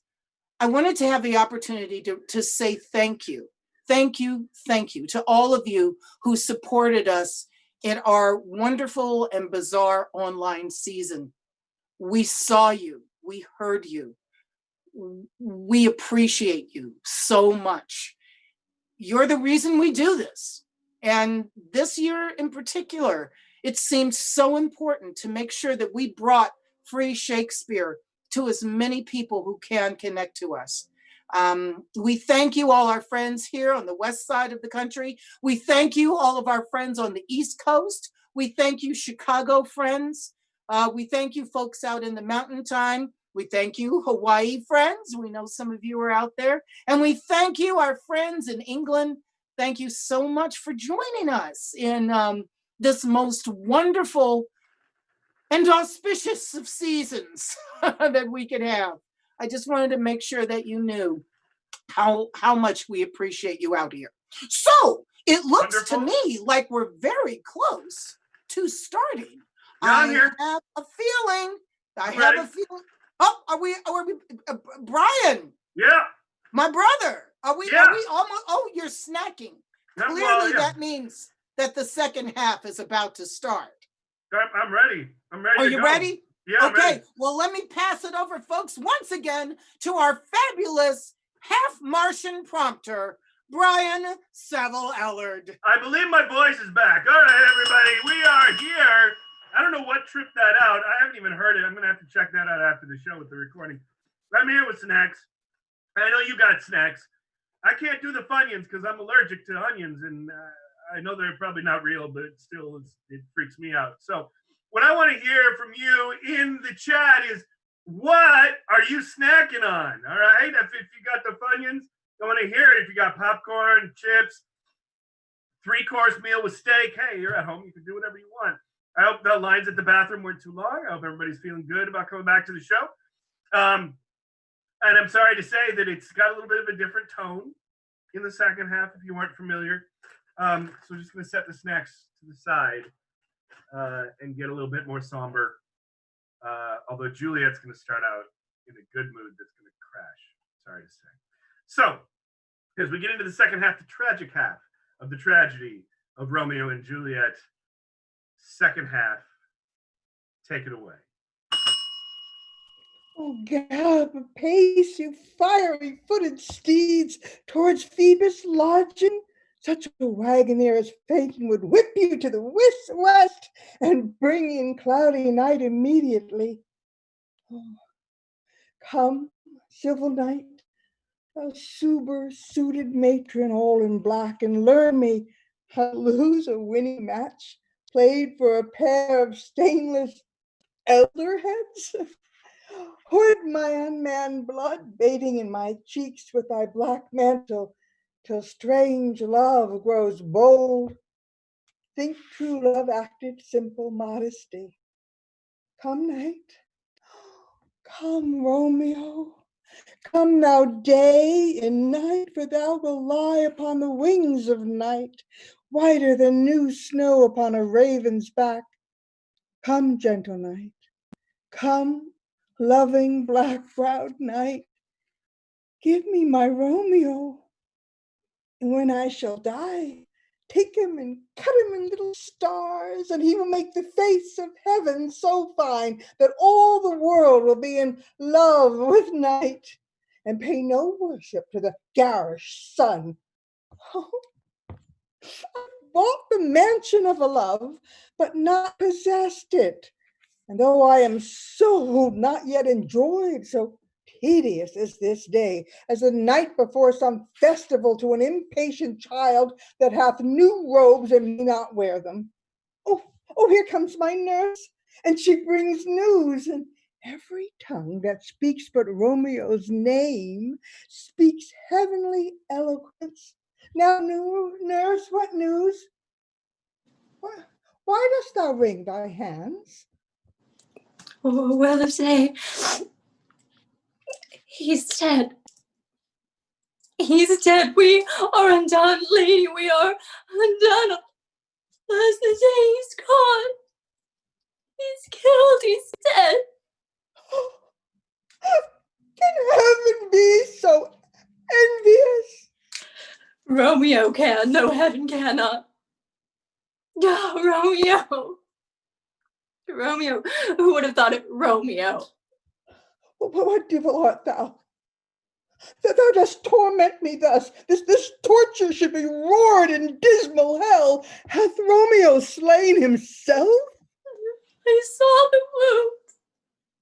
God save the mark here on his manly breast, a piteous course, a bloody, piteous course, all in blood, all in gore. I swooned at the sight. Oh, break my heart. Vile earth to earth resign, end motion here, and thou and Romeo press on heavy bier. Tybalt, Tybalt, the best friend I ever had. Oh, courteous Tybalt. God, honest gentleman, that ever I should live to see thee dead. What storm is this that blows so contrary? Is Romeo slaughtered and Tybalt dead? Oh, my dearest brother, and my dear lord, then dreadful trumpets sound the general doom, for who is living if those two are gone? Tybalt is gone, and Romeo banished. Romeo that killed him, he is banished. Oh, God! Did Romeo's hand shed Tybalt's blood? It did. It did. Alas, the day it did. A serpent heart hidden a flowering face. Did ever dragon keep so fair a cave? Beautiful tyrant, friend angelical, ravenous, dumb-feathered raven, was ever book containing such vile matter, so fairly bound? Oh, that deceit should dwell in such a gorgeous palace. There is no truth, no faith, no honesty in men, all perjured, all forsworn, all not, all dissemblers. Oh, where's my girl? Samaku vitae, these griefs, these woes, these sorrows make me old. Oh, shame come to Romeo. Oh, blistered be thy tongue for such a wish. He was not born to shame. Upon his brow, shame is as shame to sit. Oh, what a beast was I to chide him. Well, you speak well of him that killed your brother. Shall I speak ill of him that is my husband? Oh, poor my lord, what tongue shall smooth thy name when I lie 3 hours wife have mangled it? But wherefore, villain, didst thou kill my brother? That villain brother would have killed my husband. Oh, back, foolish tears, back to your native spring. Your tributary drops belong to woe when you mistaking offer up to joy. My husband lives, that Tybalt would have slain, and Tybalt dead, that would have slain my husband. Oh, this is comfort. Wherefore weep I then? Some words there was worse than Tybalt's death that murdered me. I would forget it fain, but it presses to my memory like damned, guilty deeds to sinners' minds. Tybalt is dead, and Romeo banished. Banished. That one word, banished, has slain 10,000 Tybalts. Tybalt's death was woe enough if it had ended there. Romeo is banished. Oh, to speak that word is my son, daughter, Tybalt, Romeo, Juliet, all slain, all dead. Romeo is banished. Oh, there's no end, no limit, measure, bound in that word's death. No words can that woe sound. Where's my dear son and my daughter, nurse? Weeping and wailing over Tybalt's corpse. Will you go to them? I'll bring you thither. Oh, wash they his wounds with tears. Mine shall be spent when theirs are dry for Romeo's banishment. Come, nurse, out to my wedding bed. And death, not Romeo, take my elder head. No, hie you to your chamber. I'll find Romeo to comfort you. I wot well where he is. Hark ye, your Romeo will be here at night. I'll hie to him. He is hid at Lawrence' cell. Oh, find him and give this ring to my true knight, and bid him come to take his last farewell. Romeo, come forth. Come forth, thou fearful man. Affliction is enamored of thy parts, and thou art wedded to calamity. Friar, what news? I bring thee tidings of the prince's doom. What less than doomsday is the prince's doom? Gentler judgment vanished from her lips. Not body's death, but body's banishment. Ha! Banishment? Be merciful, say death. For exile hath more terror in his look, much more than death. Oh, do not say banish it. Here from Verona art thou banished. Be patient, for the world is broad and wide. There is no world without Verona walls. Purgatory, torture, hell itself. Hence, banished is not banished from the world, and world's exile is death. Then banished is death mistermed, calling death banished. Thou cutt'st off my head with a golden axe and smilest upon the stroke that murders me. Oh, deadly sin, oh rude unthankfulness. Thy fault our law calls death, but the kind prince, taking thy part, hath rushed aside the law, and turns that bleak word death to banishment. This is dear mercy, and thou seest it not. 'Tis torture and not mercy. Heaven is here, where Juliet lives, and every cat and dog and little mouse, every unworthy thing lives here in heaven and may look on her. Oh, but Romeo may not. He is banished. Hast thou no poison makes, no sharp brown knife, no sudden mean of death, though ne'er so mean as banished to kill me? Banished. Oh, friar, the damned use that word in hell. Then, fond man, hear me speak. Oh, thou wilt speak again of banishment. Well, then I see that madmen have no ears. How should they, when wisdom has no eyes. Oh. Let me despair with thee of thy estate. Thou canst not speak of that thou dost not feel. Wert thou as old as Juliet, my love, an hour but married, Tybalt murdered, doting like me, and like me banished, then mightst thou speak, then mightst thou tear thy hair and fall upon the ground as I do now.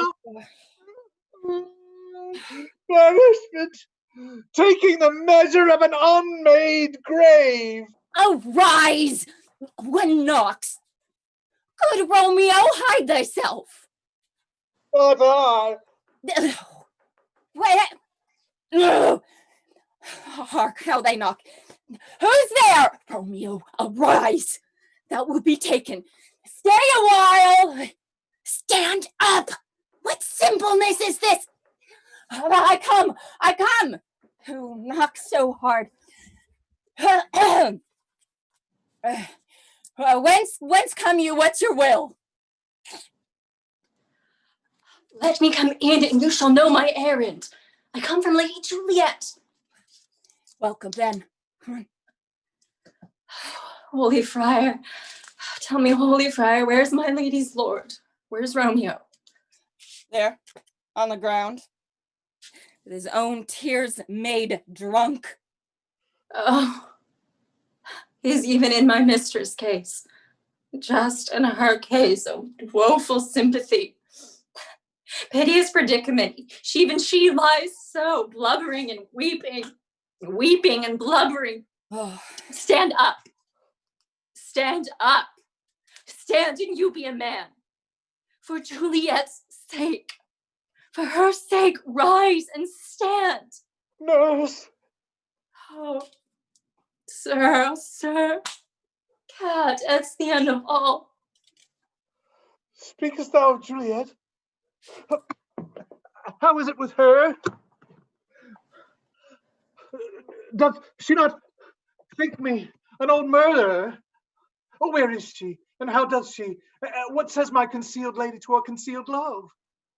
She says nothing, sir, but weeps and now falls on her bed and then on Tybalt and calls and on Romeo cries and then falls down again. As if that name shot from the dead level of a gun doth murder her, as the name's cursed hand murdered her kinsman. But tell me, Friar, in what part of the anatomy doth my name lodge? Tell me that I may sack the hateful mansion. Hold thy desperate hand. Art thou a man? Thy form cries out thou art. Thy tears are frailty. Thy wild acts denote the unreasonable fury of a beast. Thou hast amazed me. By my holy order, I thought thy disposition better tempered. Hast thou slain Tybalt? Wilt thou slay thyself and slay thy lady that in thy life lies by doing damned hate upon thyself? What? Rouse thee, man! Thy Juliet is alive, for whose dear sake thou wast but lately dead. Go, get thee to thy love as was decreed. Ascend her chamber, hence, and comfort her. But look thou say naught till the watch be set, for then thou canst not pass to Mantua, where thou shalt live till we can find a time to blaze your marriage, reconcile your friends, beg pardon of thy prince, and call thee back with 200,000 times more joy than thou wentst forth in lamentation. Go, before, nurse, commend me to thy lady. Romeo is coming. Oh, Lord. Oh, I could have stayed here all night, dear. Good counsel. Oh, what learning is. My lord, I'll tell my lady you will come. Do so, and bid my sweet prepare to chide. Here, sir, is a ring she bade me give you. Hie you, make haste, for it grows very late. How well my comfort is revived by this. Go, hence. Sojourn in Mantua. I'll find out your cuz, and he shall signify from time to time every good hap to you that chances here. Give me thy hand. 'Tis late. Farewell. Good night. But that a joy past joy calls out on me, it were a grief so brief to part with thee. Farewell.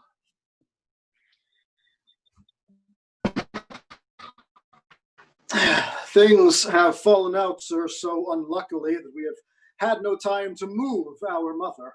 Look you, she loved her brother Tybalt dearly, and so did I. Well, we were born to die. 'Tis very late. She'll not come down tonight, I promise you. But for your company, I would have been abed an hour ago. These times of woe afford no times to woo.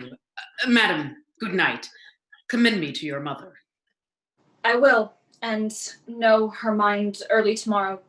Tonight she is mewed up to her heaviness. Sir Paris, I will make a desperate tender of my ma's love. I think she will be ruled in all respects by me. Nay, more, I doubt it not. Sis, go you to her ere you go to bed. Acquaint her here of my friend Paris's love, and bid her, mark you me, on Thursday next, she shall be married to this noble earl. Will you be ready? Do you like this haste? We'll keep no great ado. A friend or two for hark you. Tybalt being slain so late, it may be thought we held him carelessly, being our kinsman, if we revel much. Therefore we'll have some half a dozen friends, and there an end. But what say you to Thursday? My lord, I would that Thursday were tomorrow. Well, get you gone. A Thursday be it then.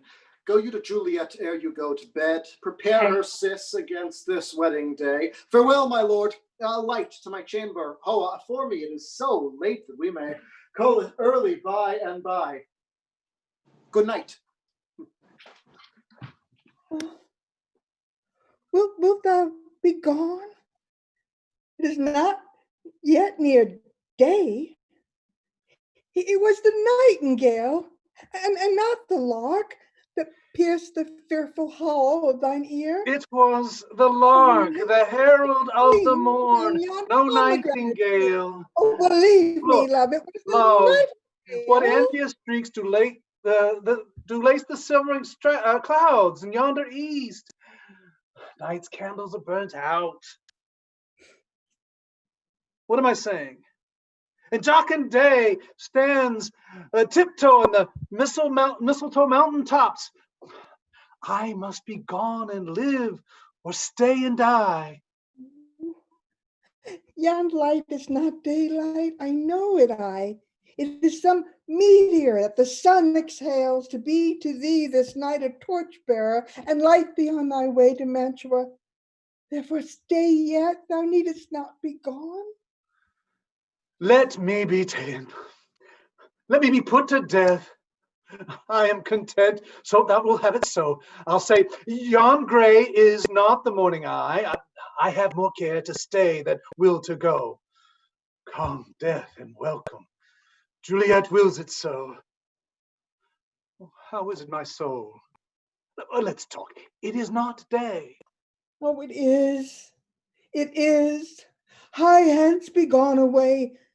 It is the lark that sings so out of tune, straining harsh discords and unpleasing sharps. Oh, now be gone.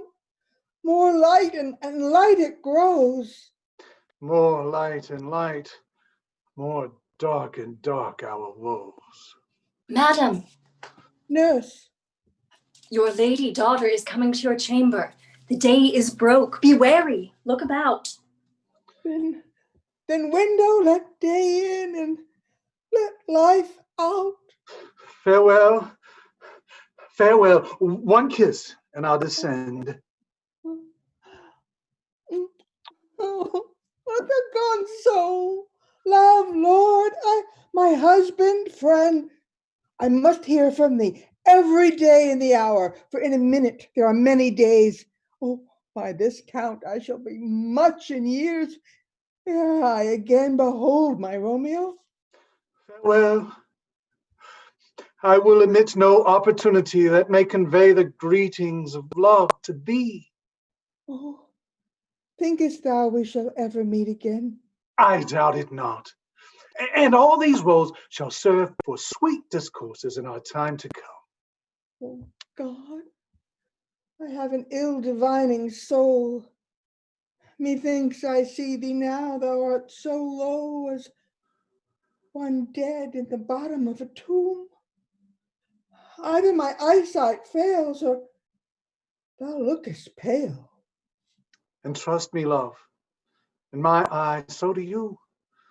Dry sorrow drinks our blood. Adieu. Adieu. Oh, fortune, fortune, all men call thee fickle.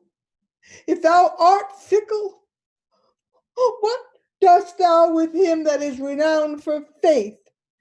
Be fickle, fortune, for then I hope that thou wilt not keep him long, but send him back. Oh, Mother, are you up? Who is it that calls? Is it my lady daughter?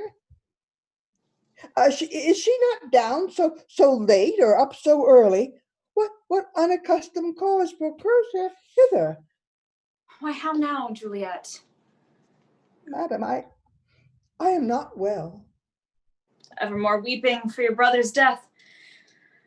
What, wilt thou wash him from his grave with tears? And if thou couldst not make him live. Therefore, have done. Some grief shows much of love, but much of grief shows still some want of wit. Yet let me weep for such a feeling loss. So shall you feel the loss, but not the friend which you weep for. Feeling so the loss, I cannot choose but ever weep the friend. Well, Mom, thou weepst not so much for his death as that the villain lives, which slaughtered him. What villain, madam? That same villain, Romeo. Villain, and he be many miles asunder. God pardon, I do with all my heart. And yet no man like he doth grieve my heart. That is because the traitor lives. Ay, madam, from the reach of these my hands would none but I venge my brother's death. We will have vengeance for it. Fear thou not. Then weep no more. I'll send to one in Mantua, where that same banished renegade doth live, and shall give him such an unaccustomed dram that he shall soon keep Tybalt company. And then I hope thou wilt be satisfied. Indeed, I never shall be satisfied with Romeo till I behold him. Dead is my poor heart, so for a brother's vexed. Madam, if you could find out but a man to bear a poison, I would temper it that Romeo should, upon receipt thereof, soon sleep in quiet. Oh, how my heart abhors to hear him named and cannot come to him. To wreak the love I bore my brother upon his body that has slaughtered him. Find thou the means, and I'll find such a man.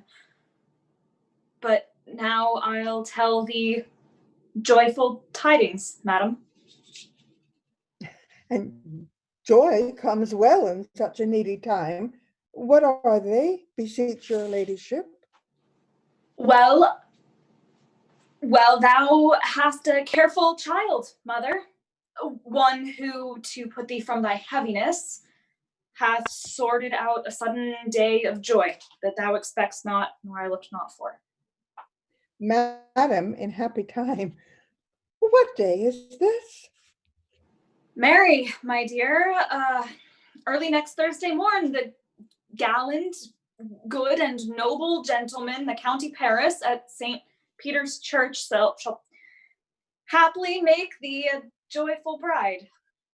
Now, by St. Peter's Church, and Peter too, he shall not make me there a joyful bride.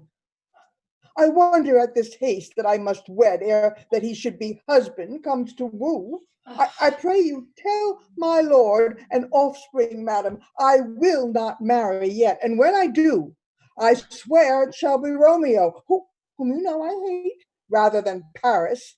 Oh, these are news indeed. Here comes your dear boy. Tell him so yourself and see how he will take it at your hands. How now? Conduit, ma? What's tears ever showing in one little body? How now, sis? Have you delivered to her our decree? Aye, sir. But she will none. She gives you thanks. I would the fool were married to her grave. Soft. Take me with you, sis. How will she none? Doth she not give us thanks? Is she not proud? Does she not count her blessed, unworthy as she is, that we have wrought so worthy a gentleman to be her bridegroom? Not proud you have, but thankful that you have. Proud can I never be of what I have, but thankful even for hate that is meant love. How now? How now? Chopped logic, what is this? Proud, and I thank you, and I thank you not. Thank me no thankings, nor proud me no prouds, but fettle your fine joints against Thursday next, to go with Paris to St. Peter's Church, or I will drag thee on a hurdle thither. Fie, what are you mad? Oh, son. Stop. Oh, good son, I beseech you on my knees. Hear me with patience, but to speak a word. Hang thee, old baggage! Disobedient wretch, I'll tell thee what. Get thee to church a Thursday, or never after look me in the face. Speak not, reply not, do not answer me, my fingers itch, sis. We scarce thought us blessed that God had lent us but this only parent, but now I see this one is one too much, and that we have a curse in having her out on her hilding. God in heaven bless her! You are to blame, my lord, to rate her so. And why? My lady wisdom, hold your tongue. Good prudence, smatter with your gossip. Go! May not one speak? Peace, you mumbling fool! You are too hot. God's bread. It makes me mad! Okay. Day, night, hour, ride, time, work, play, alone in company, still my care hath been to have her matched. And then to have a retching, puling fool, a whining mammoth in her fortune's tender to answer, I'll not wed, I cannot love, I am too old, I pray you pardon me, but, and I'll not wed, I'll pardon you. Graze where you will, you shall not house with me. Look to it, think on it, I do not use to jest. Thursday is near, lay hand on heart, advise, and you'll be mine. I'll give you to my friend, and you be not hang, beg, starve, die in the streets, for by my soul I'll ne'er acknowledge thee, nor what is mine shall never do thee good. Trust to it, bethink you, I'll not be forsworn. Oh, is there no pity sitting in the clouds that sees into the bottom of my grief? Oh, my sweet daughter, cast me not away. Delay this marriage for a month, a week, or if you do not, make the bridal bed in that dim monument where Tybalt lies. Talk not to me, for I'll not speak a word. Do as thou wilt, for I have done with thee. God! Oh, nurse! Oh, how shall this be prevented? What sayest thou? Hast thou not a word of joy? Oh, comfort, nurse. Faith, here it is. Romeo is banished, and all the world to nothing, that he dares not come back to challenge you. Or if he does, it must needs be by stealth. Therefore, since the case so stands as now it doth, I think it best you married with the county. Oh, he's lovely, gentleman. I think you are happy in the second match, for it excels your first. Or if it did not, your first is dead. Or just as good he were as living here and you no use of him. Oh, speakest thou from thy heart? And from my soul too, else beshrew them both. Oh, what? Oh, well, thou hast comforted me marvelous much. Go in and tell my lady I am gone. Having displeased my children, to Lawrence cell to make a confession and be absolved. Marry, I will, and this is wisely done. Ancient damnation. Oh, most wicked fiend. It is more sin to wish me thus forsworn, or to dispraise my lord with that same tongue, which she hath praised him with above compare so many thousand times. Oh, go, counselor, thou and my bosom henceforth shall be twain. I'll to the friar to know his remedy. If all else fail, myself have power to die. On Thursday, sir. The time is very short. Her young son Capulet will have it so, and I'm nothing slow to slack his haste. You say you do not know the lady's mind. Uneven is the course, I like it not. Immoderately she weeps for Tybalt's death. Therefore have I little talk of love. Now, ma'am, her good son counts it dangerous that she doth give her sorrow so much sway, and in his wisdom hastes our marriage to stop the inundation of her tears. Now do you know the reason of this haste?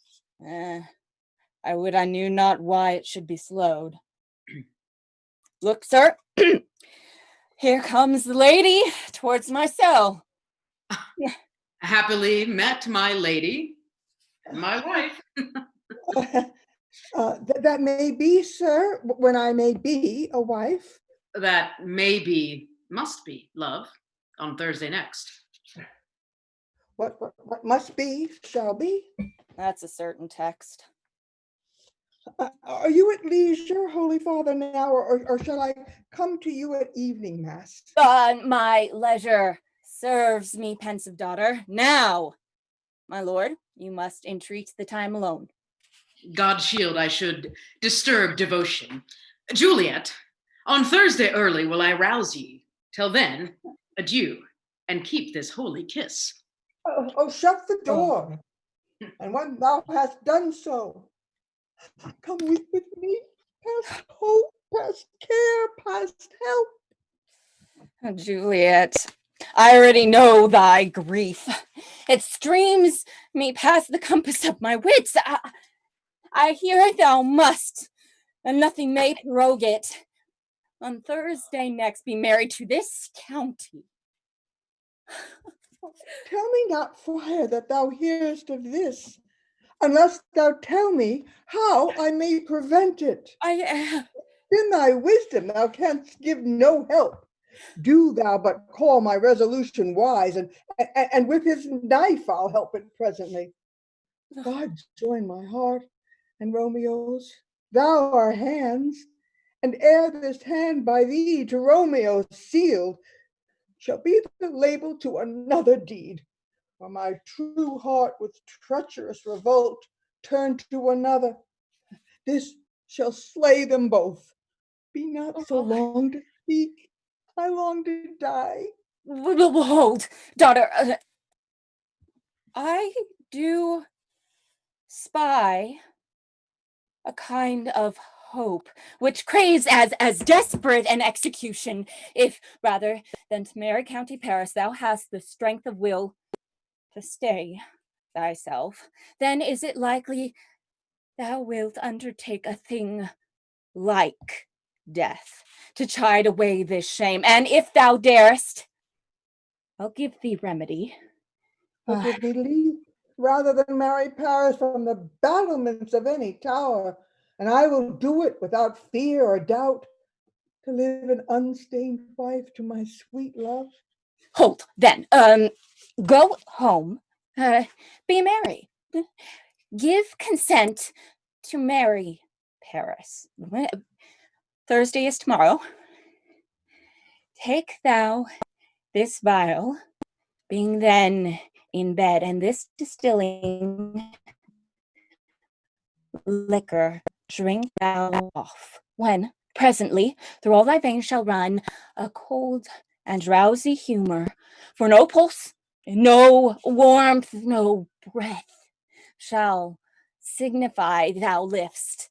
Each part deprived of supple government shall stiff and stark and cold appear like death, and in this borrowed likeness of shrunk death thou shalt continue 42 hours, and then awake, as if from a pleasant sleep. Now, when the bridegroom in the morning comes to rouse thee from thy bed, there art thou dead. Thou shalt be borne to that same ancient vault where all the kindred of the Capulets lie. In the meantime, against thou shalt wake, shall Romeo by my letters know our drift, and hither shall he come, and that very night shall Romeo bear thee hence to Mantua. Hold, get you gone. Be strong and prosperous. In this resolve, I'll send a friar with speed to Mantua with my letters to thy lord. Oh, Lord, give me strength, and strength shall help afford. Farewell, dear father. What, is our mother gone to Friar Lawrence? Aye, forsooth. Well, we may chance to do some good on her. A peevish, self-willed harlotry it is. Oh, see where she comes from shrift with merry look. How now, my headstrong? What have you been gadding? Where I have learnt me to repent the sin of disobedient opposition to you and your behests, and am enjoined by Holy Lawrence to fall prostrate here, to beg your pardon. Pardon, I beseech you. Henceforward, I am ever ruled by you. Why, I am glad on it. This is well. Stand up. Now, afore God, this reverend holy friar, all our whole city is much bound to him. Nurse, will you go with me into my closet to help me sort such needful ornaments as you think fit to furnish me tomorrow? Go, nurse. Go with her. We'll to church tomorrow. Yeah. We shall be short in our provision. 'Tis now near night. Tush, I will stir about, and all things shall be well, I warrant thee, sis. Go thou to Juliet. Help to deck up her. I'll not to bed tonight. Let me alone. I'll play the housewife for this once. What ho? They are all forth. Well, I will walk myself to County Paris to prepare him up against tomorrow. My heart is wondrous light, since this same wayward girl is so reclaimed.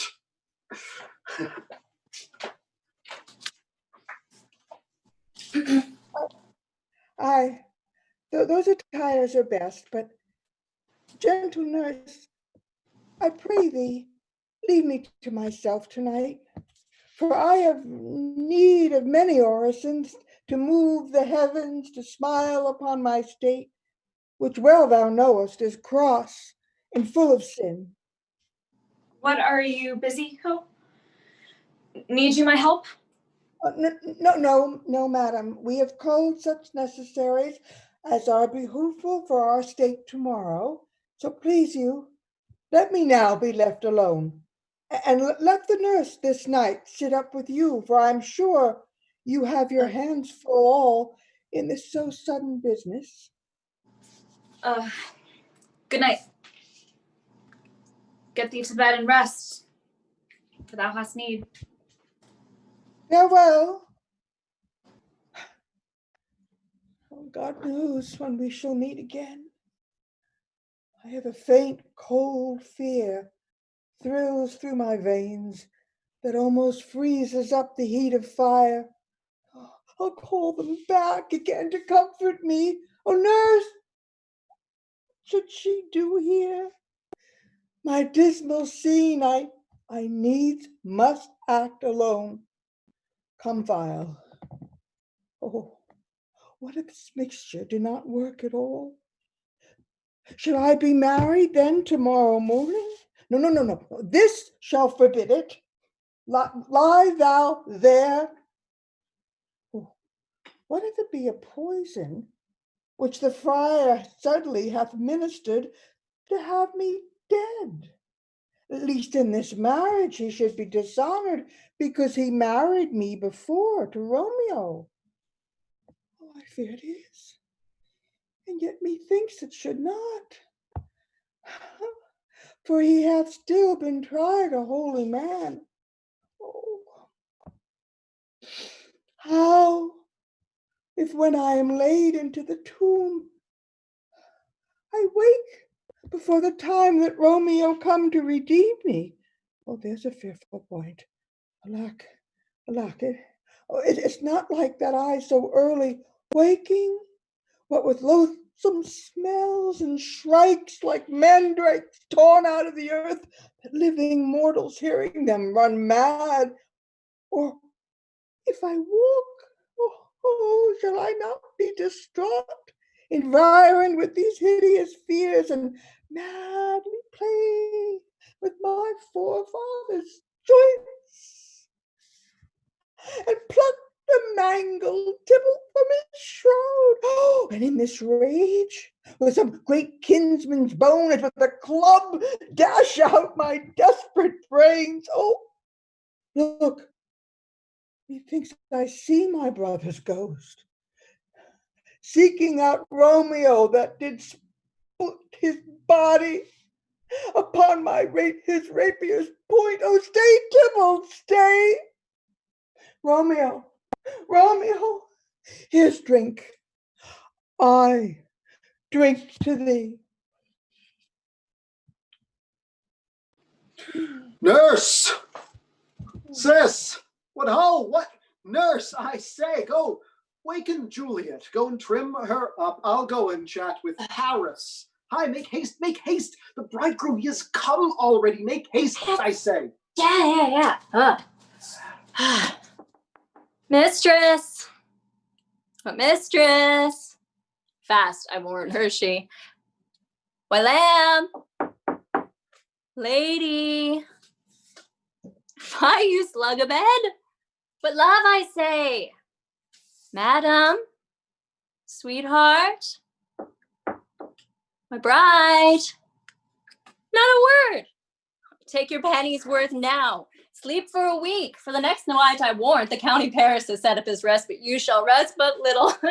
God forgive me, Mary. And amen. How sound is she asleep? I must needs wake her. Madam. I let the county take you in your bed. He'll fright you up in faith, will not be. What? Dressed and in your clothes and down again. I must needs wake you. Lady?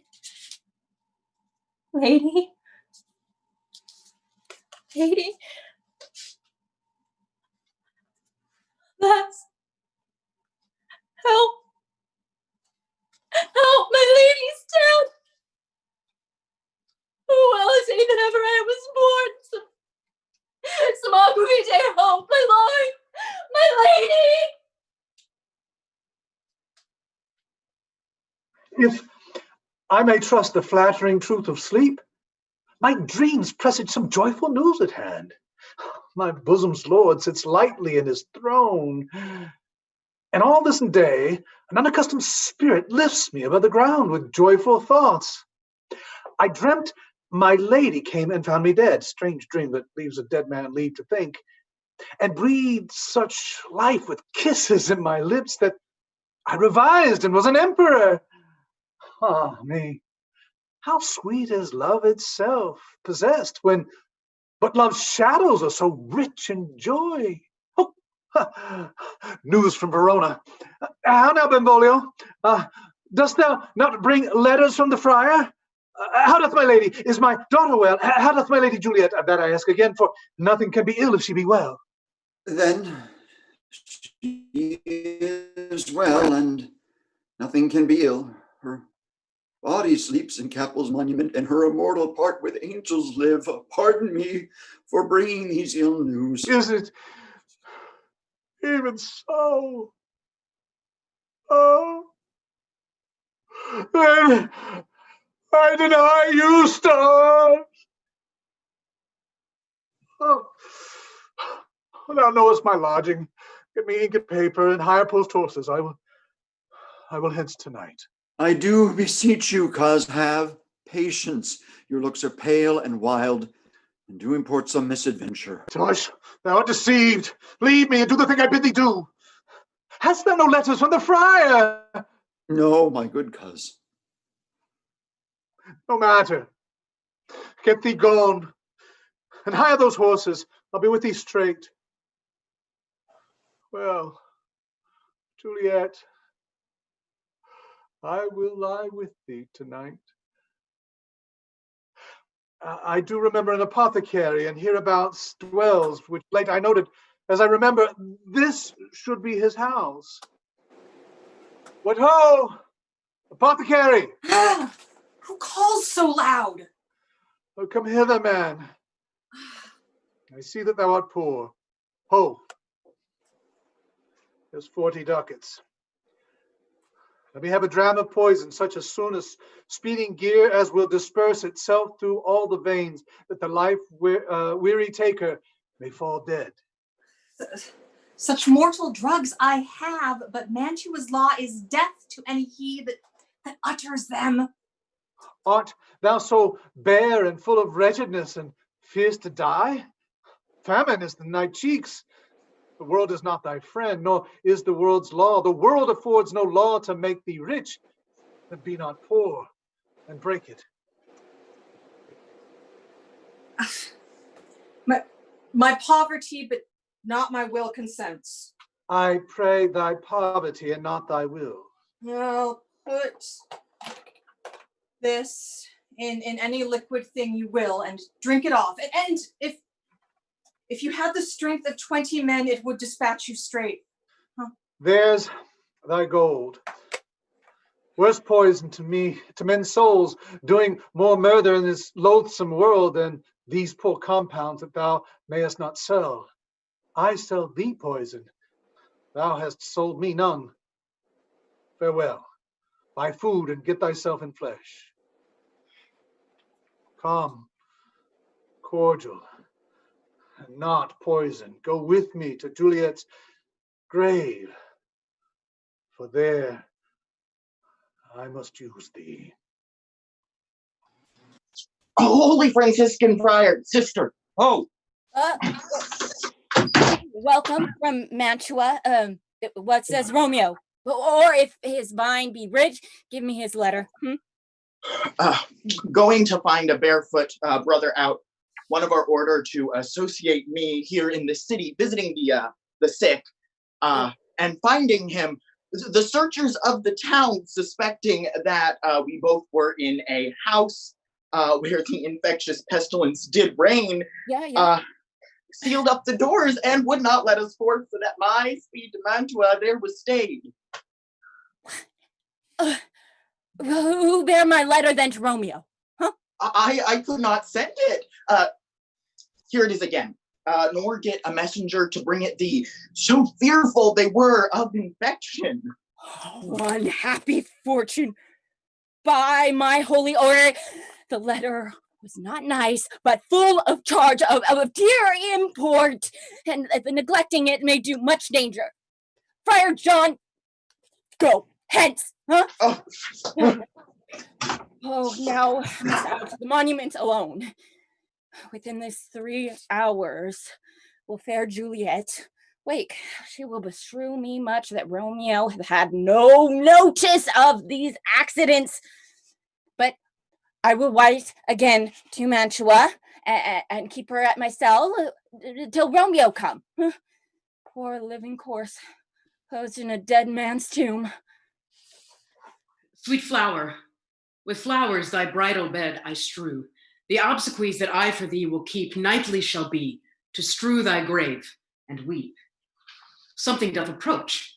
What cursed foot wanders this way tonight to cross my obsequies and true love's right? What, with a torch? Muffle me, night, a while. Thou detestable Moor, gorged with the dearest morsel of the earth. Thus I enforce thy rotten jaws open, and despised lie cram thee with more food.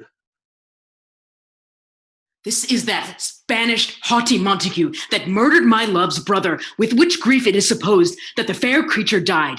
And here is come to do some villainous shame to the dead bodies. I will apprehend him.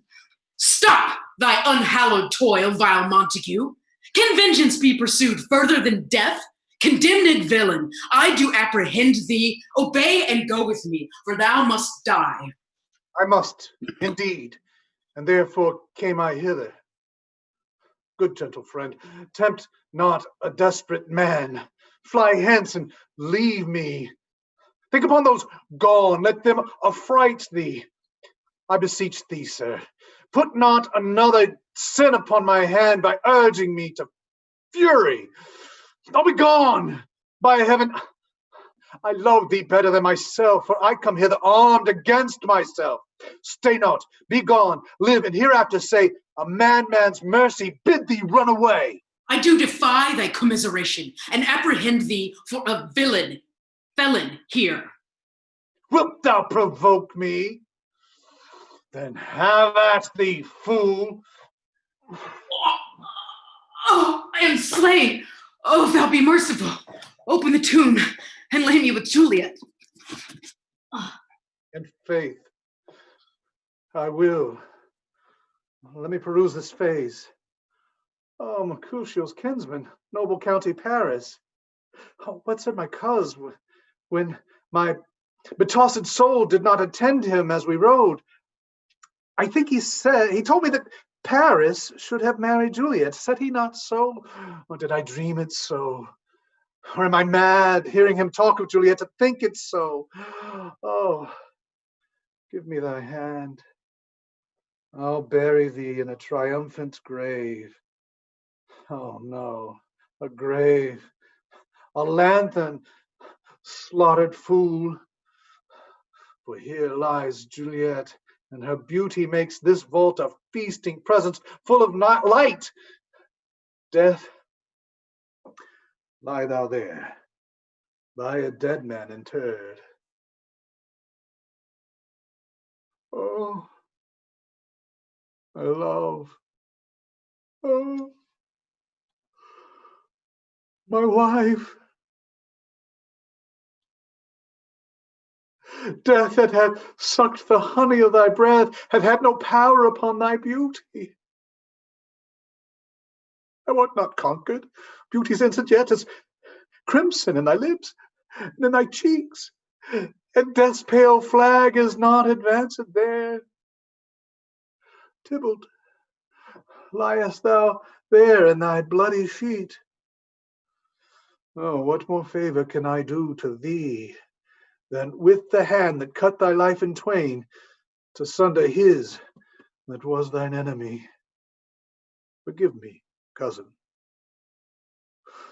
Oh, dear Juliet, why art thou yet so fair?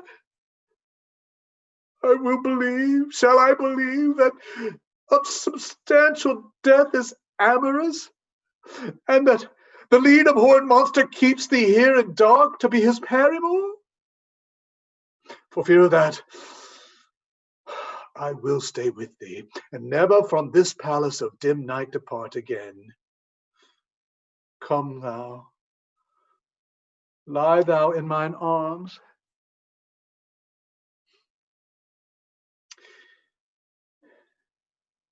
Here's to thy health, where'er thou tumblest in.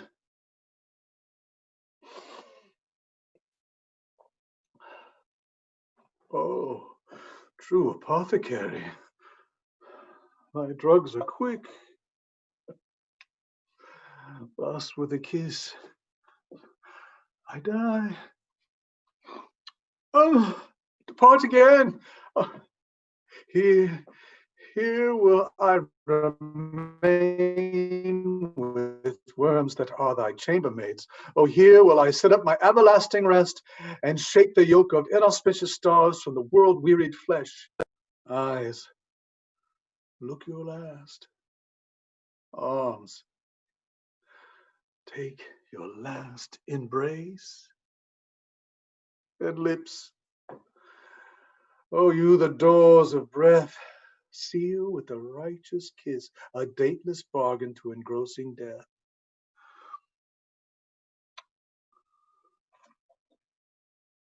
Here's to my love. Oh, true apothecary, thy drugs are quick. Thus, with a kiss, I die. Oh, God. St. Francis be my speed. How oft tonight have my old feet stumbled at graves. What torch is yon that vainly lends his light to grubs and eyeless skulls? As I discern it, it burneth in the couple's monument. Oh, fierce comes upon me. Oh, much I fear some ill unlucky thing. Alack! Oh, alack! What blood is this which stains the stony entrance of the sepulchre? What means these masterless and gory sword?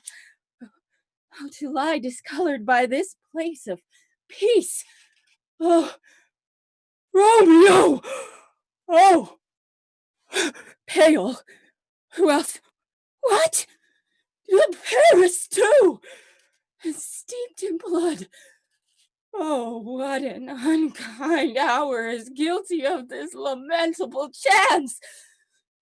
Lady stirs.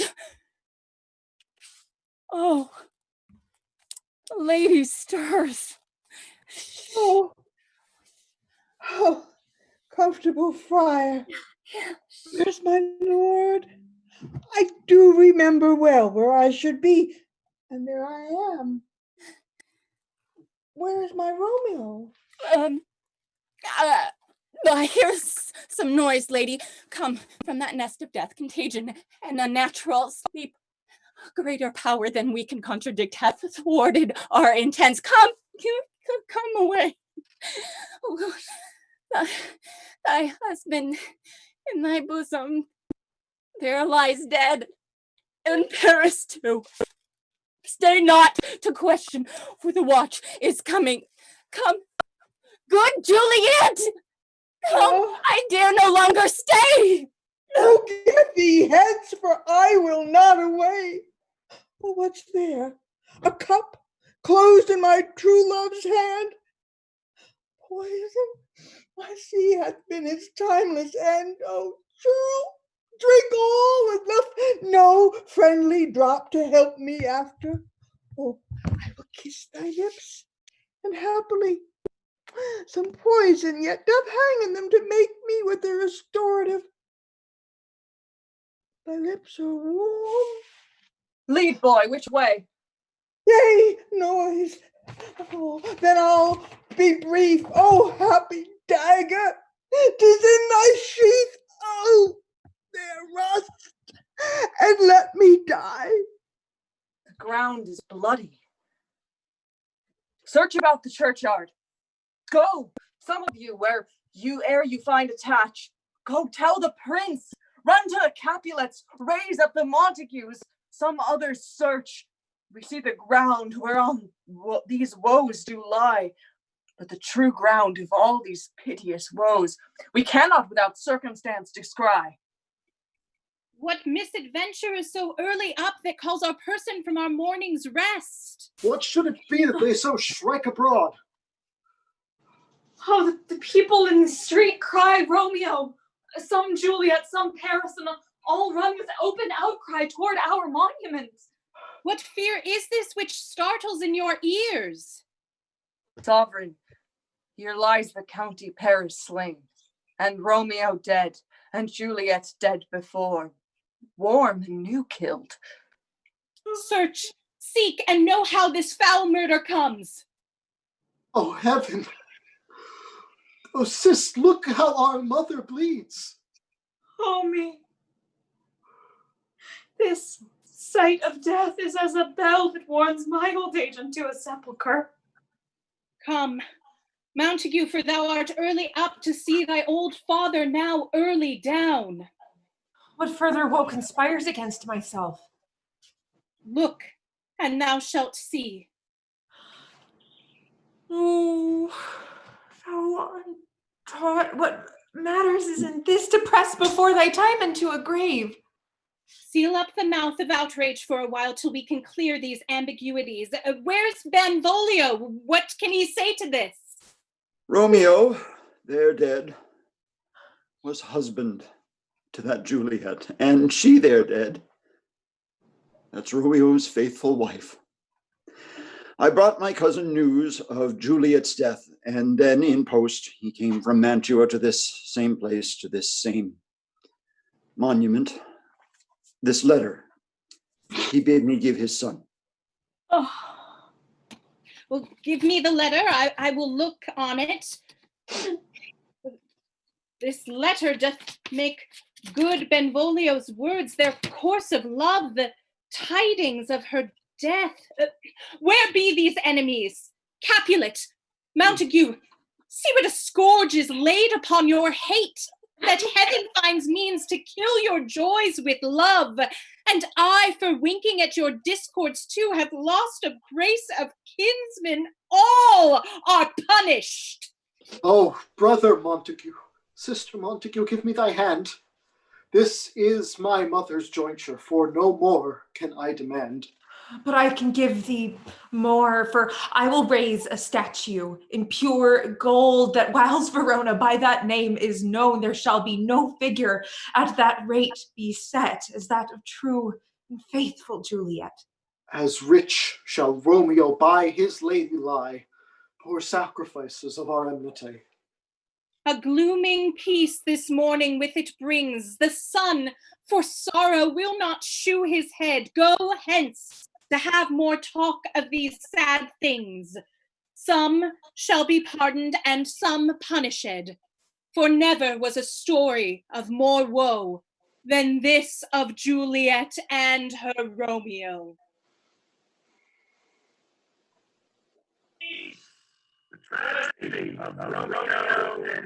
Ah, my friends, thank you so much for being here for Nice, the tragedy of Romeo and Juliet. Yes, and I thank you all for being here. We all thank you for participating in this show, which will be a last one for quite a while. If you enjoyed what you saw, go ahead and write a couple more comments. And if you really enjoyed what you saw, it would be lovely if you could give a donation to OpsFest. If you care to do that by text, it's OpsFest online at 44321, or you can touch above or below you, depending on where you are in your devices. And that is the way that you can donate to us. We love doing this work so much for you. And we're so grateful for all the comments that you make. Whenever you do this, we're going to let you know when our Patreon begins. We're super excited about that. Let's see, right now, that's all I have, friends. Thank you for being here. Thank you for enjoying this very, very special production of Romeo and Juliet, the Elder Show. And we will see you